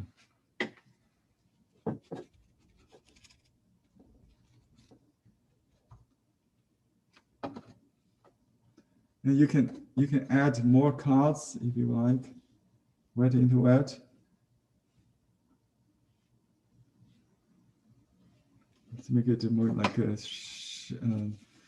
cloudy day or raining landscape. See, this kind of unpainted paper could have a stain mark or puddle edge. If you want to avoid that, you can just spray some water or use a clean brush to bring it to a place where it doesn't matter. You know, just like you can just combine this, so it will not form a. Sometimes it depends on the water. If it's hard water, it could form a like a brown kind of color stain. Yeah, that's what we can avoid. And we need to make some buildings like a little oops, here, a house, and I think it's just like a little attachment of the. There's no roof even. Okay. just like some building behind a suggestion of a house. There should be some details after it dries. You can do a distant village. It's a good time to do the tree. I'm sorry, the tree trunk is not yet. The little reeds along the edge, and you can do it one by one, or you can use a split brush. Let me see what he did. I think on the silk, he probably has drawn it like one by one. Yeah, just do it one by one. So just use a dry brush on the dampen stroke. Here, use a darker tone. Just draw this. You can draw from top down. It's easier, and just make a little pause at the water level. So it's kind of indicates the water line at the same time. Try to make it horizontal into the water. Let me show you here. You can do a little bit. I think it's probably easier to go up because now you can control the water line better, maybe. Depends on your, how you, it's either way, it should fine. So another reads. And you can do this first, and then you can add the sand to make it connected. You know, that's also should work. Like you can, yeah, something like that. So you can break the dark, the vertical with horizontal, or you can do the opposite. Just the reeds. Okay, and then a lot of reeds on this. Yeah, I think it's better to do it with a neat strokes instead of split brush. It will look like more contemporary artist, like a football style. But I think this artist Wu Shixian, he's still like an orthodox school artist. But he's just concentrate on mi dots, and to make the very successful career.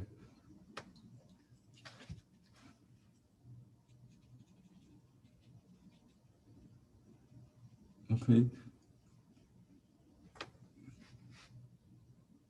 And the dots, I mean, the reeds become smaller or narrower, thinner, and shorter into the distance. And you can make a little bit border in the river, in the branch, like here. It's the same thing like you do with the waterfall. You make a pin or three group, maybe somehow. Don't have to be exact, but that's the idea. Usually works. Large, medium, small group, yeah. And then you can make maybe another isolated one if you need. Okay, now let's do the boat. I have 3 minutes. I think I will finish on time. Okay, before I wash this water, I still need to wash water. I just do this boat so I can do the wash after it dries. I can use iron. So this is a boat, right? It's like a horizontal stroke with a raised end, maybe a little bit. And then there's a little cargo or whatever the shelter is. And then have a triangle opening entrance on that. And there's a boatman ship. So you can see the bandit gesture. So it's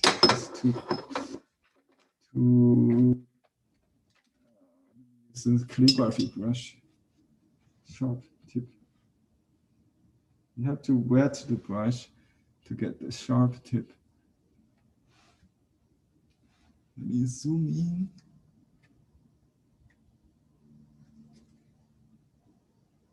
Yeah, remember I usually just do a triangular shape for the sitting poet. Should we just do that? I really don't like, because at this time the people that they paint really, it's a lifestyle also by the the scholars. They do fishing. Let's see. Yeah, I just do the fisherman like that with a hat. Yeah. Well, you have to. There is a poem I like to describe, which says, I put it on the end of the article later, after I sent it. It says, read the books with blurry eyes or old eyes. I see it's full of fog. Why don't I just paint raining landscapes? Yeah, that's how this kind of landscape is.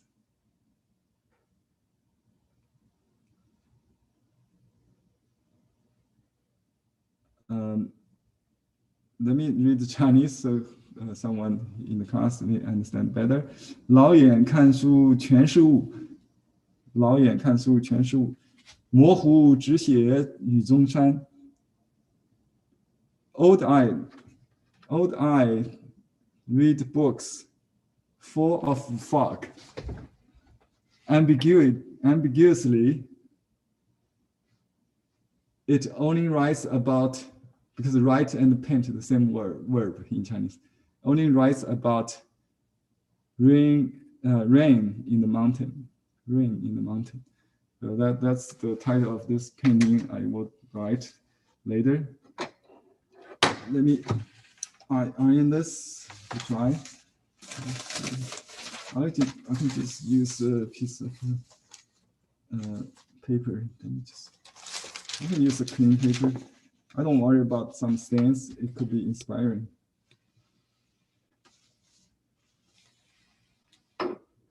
So I'm going to iron this to dry so I can finish it. If you have time, if you have to go, please go ahead. I'd like to thank you for your patience, and I will look forward to see your practice in the online class forum, ChineseBrushPainting.com. Or you can send email if you cannot do that. I'll upload to the class to share with other classmates for you. The reason I don't use email for critique is like it's difficult to send attachment and also to keep track. So I just see some email sent from Lisa today about the inscription on Kuntan's painting. I just saw it this morning, sorry, because the email just buried. When I search for something else, it just pop up. So if you put it in the forum, I'm pretty sure you will get a response in time. So just use the forum. Okay. Basically, I'm going to wash all the parts of this painting except the white clouds and some building, some highlight and make some water. So that will create the Western style kind of impression of a light, So that's the advantage of this artist. I think he used some inspiration from Japanese painting, which is the earlier, as a result of earlier contact with the Meiji restoration with West.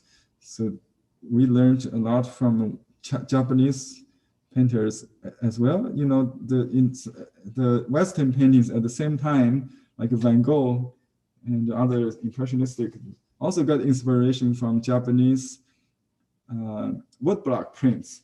Woodblock prints is widely available since the 18th century. you know, like the publication of Jie Ziyuan, the Mustard Seeds Garden Manual, which made the painting masters painting masters models more approachable, you know, more accessible for beginners, and they have really helped with many later masters like Qi Baishi. He started with the Mustard Seed Garden Menu. And just put a little dark accent. That's it, I think. I don't think, let me see, I need more color, but let me, since I already have the blue, I got to have some warm. So let's just do this a little bit. Just light, very light, very light for the roof here. And I don't think the bridge is in brown, but it's good. And you can put a little bit brown on the trunk, just a suggestion, and then some blue maybe on the trees as well. Just like a Shitao that did, you know, this artist lived in the turn of 19th to 20th century. I think he died in the year of 1916, if my memory serves me. So he basically is an artist in the late Qing dynasty, lived to 5 years after the Republic, right? The early Shanghai School. Shanghai is the earliest open port, like Canton. Both cities have developed a Western influence style known as the Shanghai School. And the Shanghai School is more traditional, I think, than the Canton, the Lingnan School. Both of them have influenced by the Japanese painting, which had adopted some Western concept of a washing light effect. So let's see this painting here. Oh, we got some buildings here to finish. I see some kind of pole here. Is that it's not an electric, it may be a banner or something, an inn that usually it was in traditional painting. It could be. Henry, are you going to add the pine trees on top of the mountain and back? Yeah. I forgot. There's a lot of details. I forgot. Yeah, no, I didn't forget. I just didn't have time yet. Okay, thank you for reminding me. Let's just finish this village or inn first. Okay, this is a tall something. I think it could be the mask of a boat, you know, because it's a river inn. Yeah, I think that could be that could be the case. And just do little roof there. Okay, and then I'll do some more trees around. Usually the trees around the building is just like we did in Zen, painting the mountain village. Yeah. Okay, some trees on this side. It's on the other side of the bank, river bank. Anyway, I'm going to do the pines now. It's quite dark, right? But not too dark to compared to the front. So I add a little indigo maybe. Yeah, there's an indigo there. I can see. Can you see it? Indigo. Let me show you. Okay, I'll do the trunk and then the needles. I'm ready to dry this. Another thing is this, if I keep on one place you might got some hole, that kind of texture, because you have to keep moving, I think, when you draw this. So I'll draw this pine here in this place. Let me see, it's not too high, not on the peak, right here in the middle of the mountain. And just draw some groups, like some close here, some, and another rise. So there's three, maybe two groups here. I can see. Just dot with a split brush. It's easier. Okay, and you can go slowly. I don't see the horizontal lines, but it could have that. It should have some. You can have horizontal lines a little thinner like that.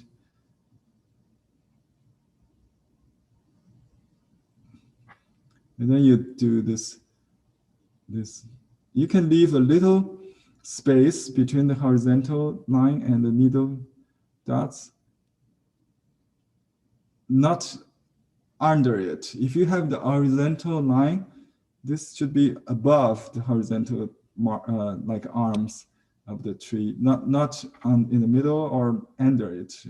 It's a rule, but you can break that certainly. But most part, maybe you can have some on the underside of the horizontal, but usually it's on the upper side, and you can have a little space between the horizontal and the needles, pine needles, right? So that's how we do that. Sometimes you got a blow, but just let it be. You don't have to worry. If you want, you can use some mineral blue to add it to add some light to it. That's something to rescue.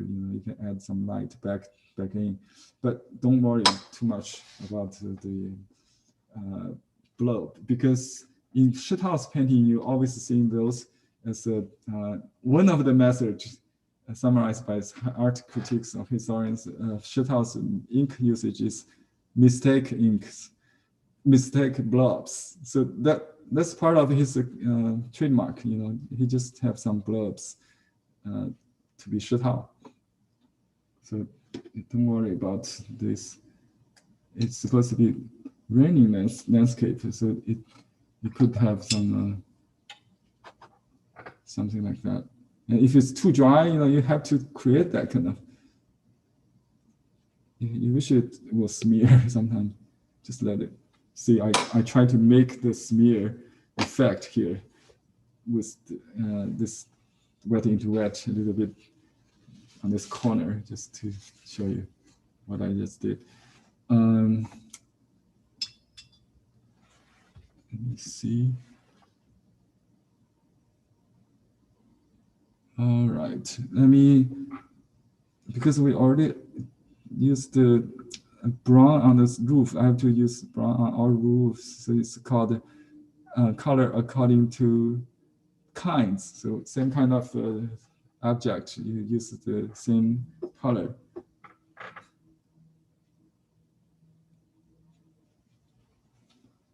All right, here, just I have to color all the roofs. This kind of too dark, huh? Yeah, I wish it's lighter. And what we can do if it's on the mulberry paper, I would just use water to drain into the ink to make it light. See if that happens here. Maybe not. So that can create some kind of a misty effect. Just use light. Use water to lighten an ink, which is too dark.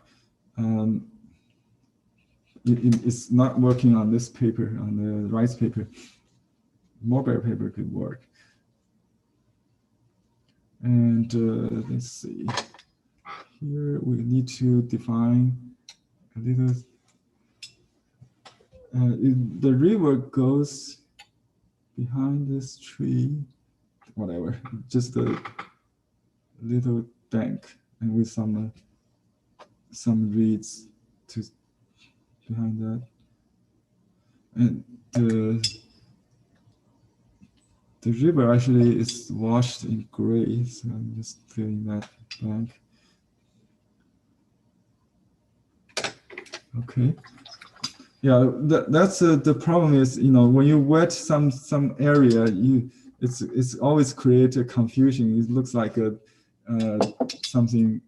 Oops, got some ink there.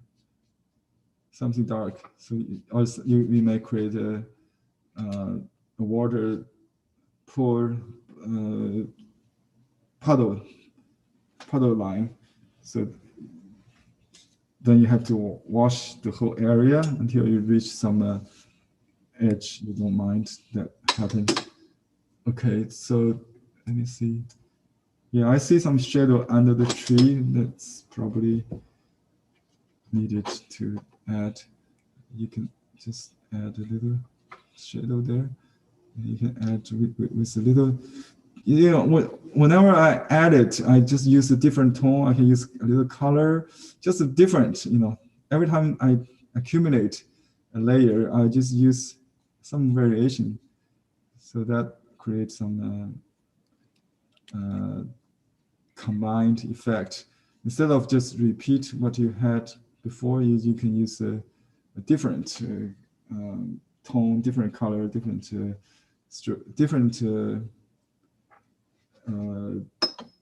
dryness, how to say. You can use dry on wet, or wet on dry. So, one thing is to add this entrance before it's too late. Okay, it's already dry.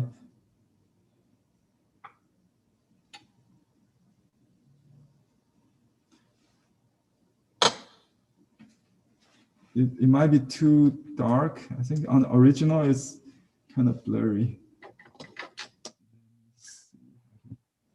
Just alter it.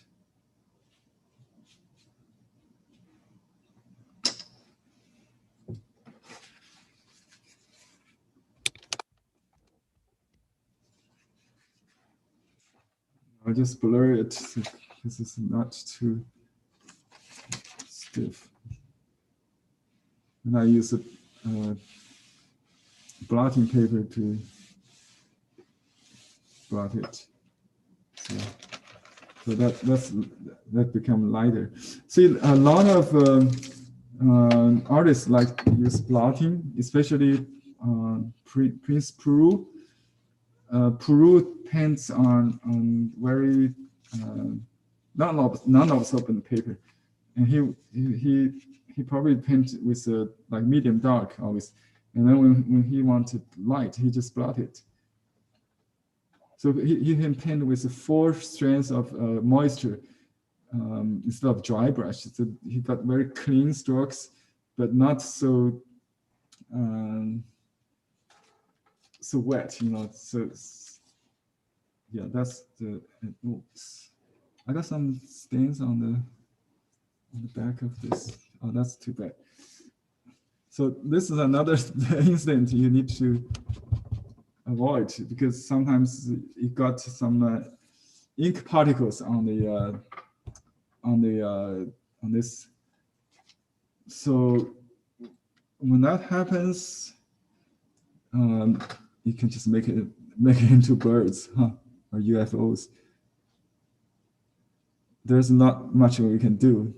Just let it dry. Maybe, you know, hopefully it's just a pastel kind of thing. We can dust it off. But if you add water, it becomes an ink mark. So we have to make them into birds. Do we have birds on this one? Yeah, or just like this spot. You just add something to it. You know, you don't. This is just a water stains or some mold, whatever.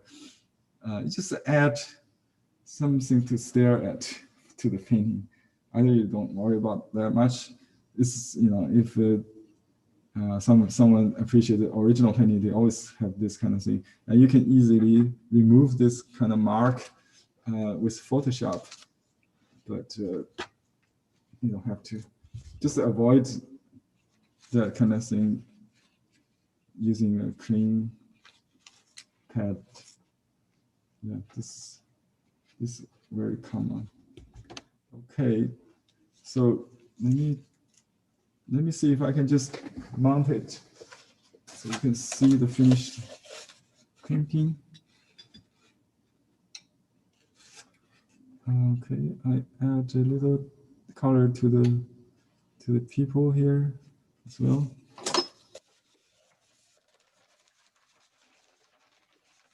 Yeah, I have a piece of silicone paper here. Cut it.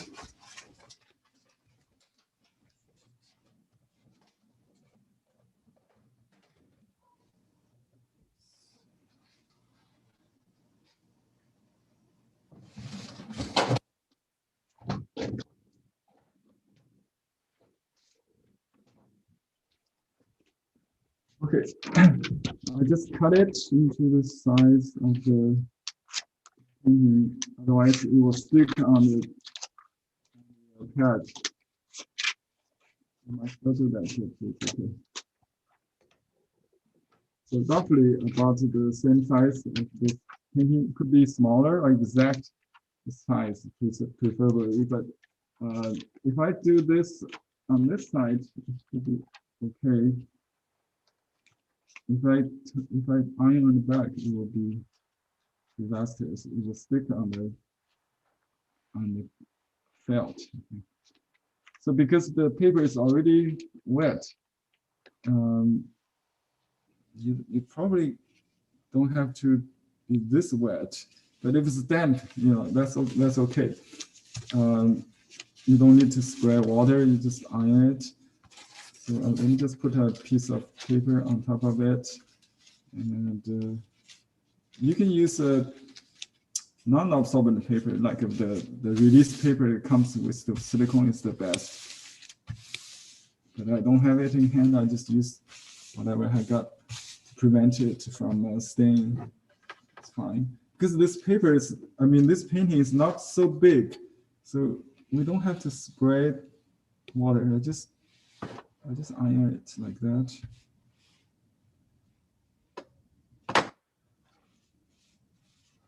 This is a dry mounting technique with a silicone paper.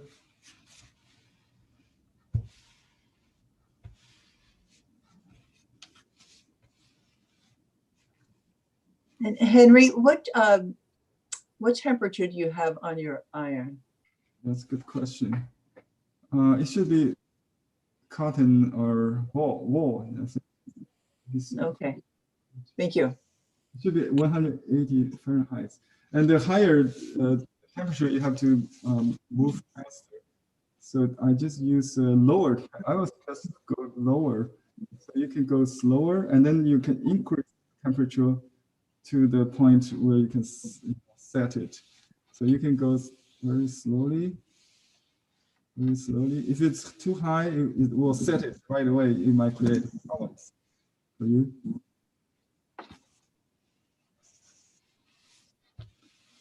I try to stay within my dusting paper because if I go beyond, it will stick on my iron because I got some extra edge there. So I be very carefully. And if I have a larger paper,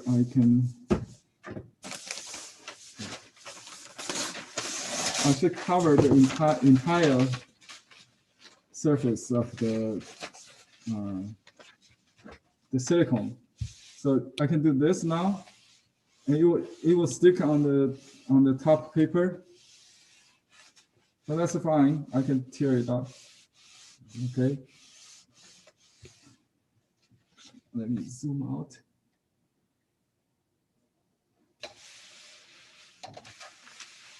I just use this felt, 2 layers of felt. you can use denim. I realize it's not very crucial. Originally we learned that you have to use denim, 4 layers of denim. That works the best so far.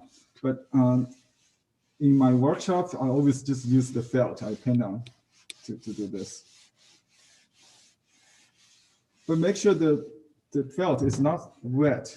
I didn't check, but if it's wet, it will create this kind of wrinkles. You can see because it has moisture on it. It should be dry. That's a very common problem. If your felt is like you just spread the painting with the water, then you try to iron, you put the painting on top of that and iron, you will certainly have created this kind of wrinkles on the back. And when that happens, you can do this just to dry it. But if it's dry, if the felt is dry, you can use felt. Just keep the ironing surface dry. Although you need to spray some water, just like you iron a shirt, you spray a pinch of water to relax it. Okay.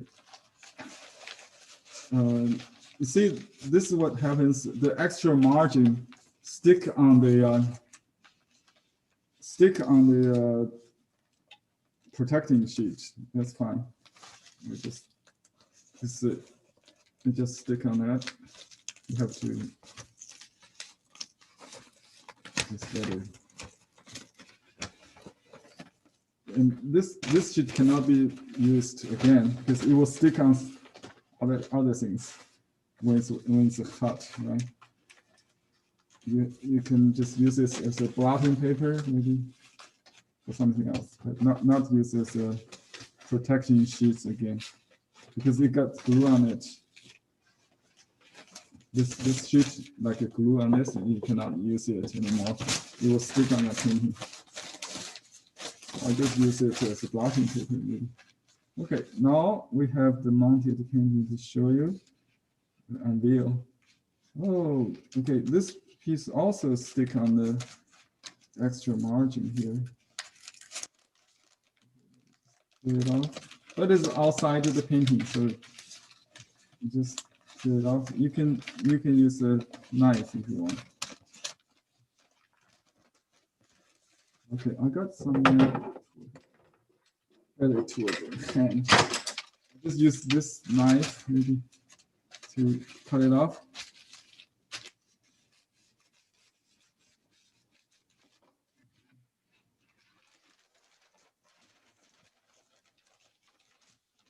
Okay, now you see the finished painting, almost like see, this part is wrinkled because it was not watered. This part was wet, so it's flat. What you do is you spray a little water on the wrinkled part to rescue it. And just cover it with so I spray a little water and then I go back to iron it again. It will take care of the wrinkle, okay? Because the water, I didn't spray water at all on this part. It was dry. And the other half was wet, so it's fine. This is a lesson for the dry mounting, by the way. And I have to show you this because until you mount it, you really cannot see the true value of the ink or the color, the tones of the color of the ink. So you need to learn at least, one time to have some experience. So you don't paint too dark. You know how the light, it will show, the light ink will show how dark the light ink will be shown, will be enhanced by mounting. So until you mount, the painting is not finished. You cannot exhibit a frame without that. It's different than watercolor painting. You stretch it first. You don't have to worry about this, but this is the finished piece. How do you like it? It's lovely. And can you sign it after you've Oh, sure. Yeah, I mean, yeah, that's the best part of this. After this mounting, you can sign and seal it without worry about smearing, right? If you sign it with pure ink, you have to make sure it's dry before you spray it. Is that still on the release paper? No, yeah, it's on the release paper. You want to see how do I release it? I don't release it until I'm ready to transfer it to a permanent support. So it looks better this way. I usually just send it to the collector, let them do the peeling off thing. You can leave it on even behind the frame. Nobody will notice that. It's not supposed to be the backing paper. We do have the backing paper as permanent support. Is a 100% cotton. Is acid free. I don't know if this acid free must be acid, but we haven't had any problem for 10 years. We have a piece of large painting done by Victoria in our living room with the backing, with the release paper still behind. I don't see any color change on that. So the good news is if you don't release it, it's okay. So I'm going to write the poem. I just called it Lao. This is actually original poet is the artist Shen Shitian. He is the 4 masters of Ming Dynasty.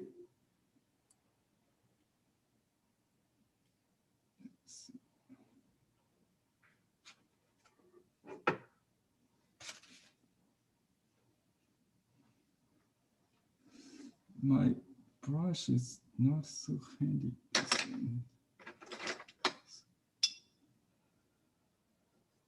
For calligraphy, we better use a new brush. For painting, old brush. Some brush you need to you want to throw away. The calligrapher want to throw away. It's good. This says Lao Yan, old eyes. I'll send you a detailed picture later. 老眼看书，老眼看书。Old eyes read or look at books. Same verb. I don't know. Does it make sense? Look at the books or read books.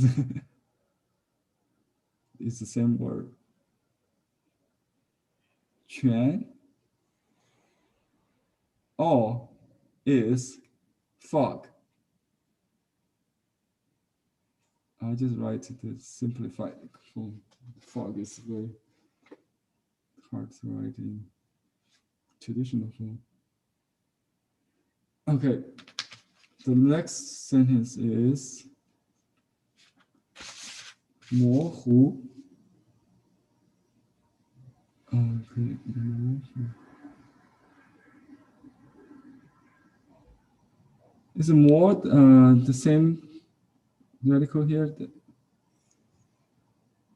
Ping, do you know if it's a rice or the wood radical for 模糊? 模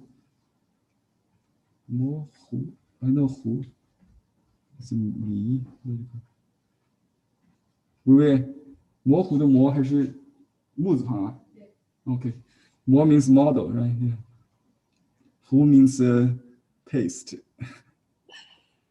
Okay, so 模糊 means blurry or ambiguity, blurrily.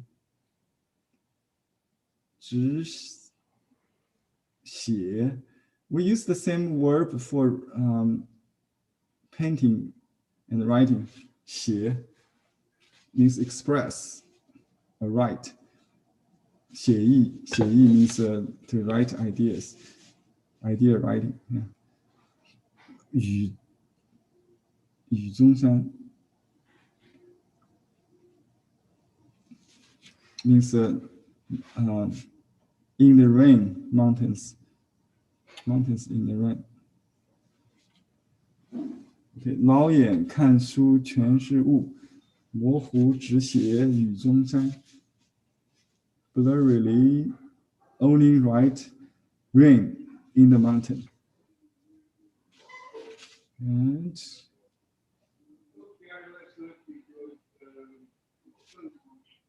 okay.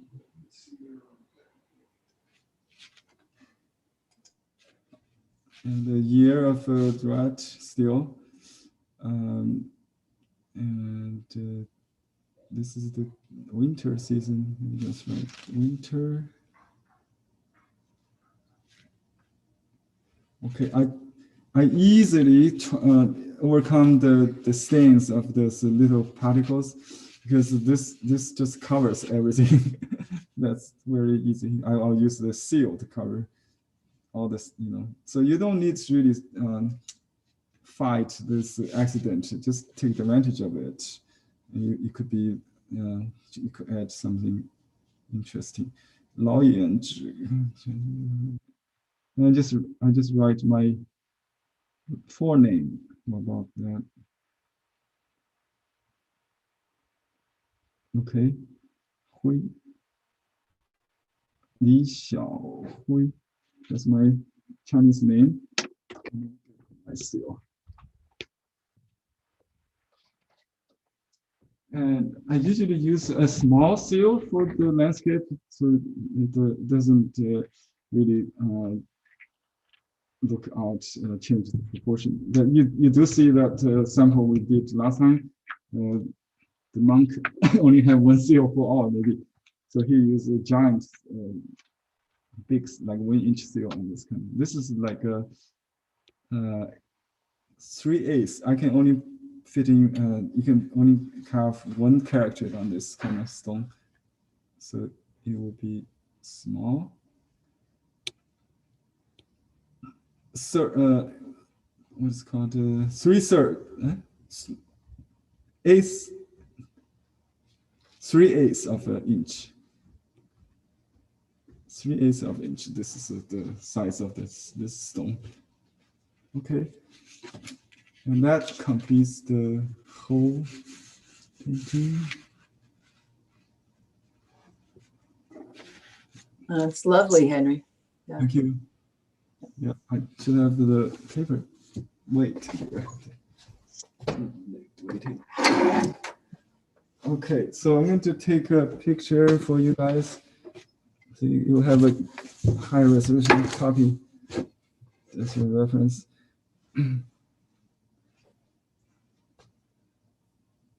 Oh, my camera just got frozen. I have to restart the program.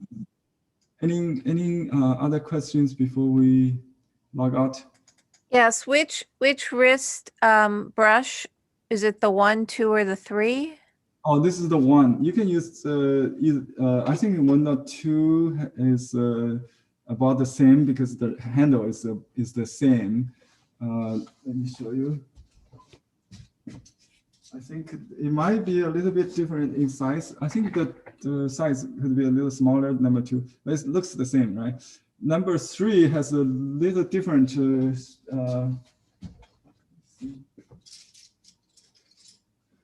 It's even shorter, so it feels. I think I personally I like number 1 the best, and also number 3 because it's only like yeah, I think this one is a little bit unstable. This one is more stable. So number 1 is my recommendation if you want only 1.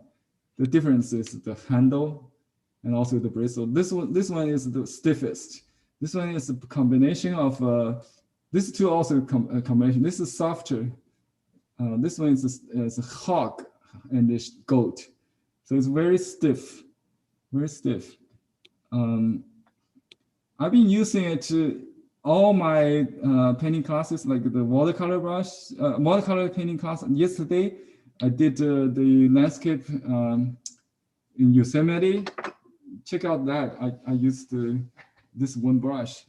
So I don't really load that much. I use the whole brush. I can use this part to wash it, to soften the edges, and use this to do details. So that's my secret weapon. When I go outside, I also carry this just in a small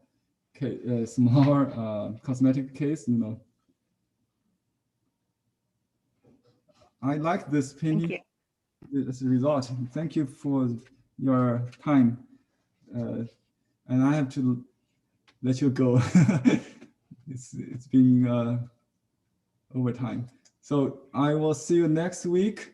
And if you have time, yeah, please make a copy of the large one behind me, you know, that one on my screen. And I send you the picture of that poster. It's beautiful too. So try this technique, me dots, and hope you enjoy and fun. Thank you, Thank Henry. you. See you next week. See you next time.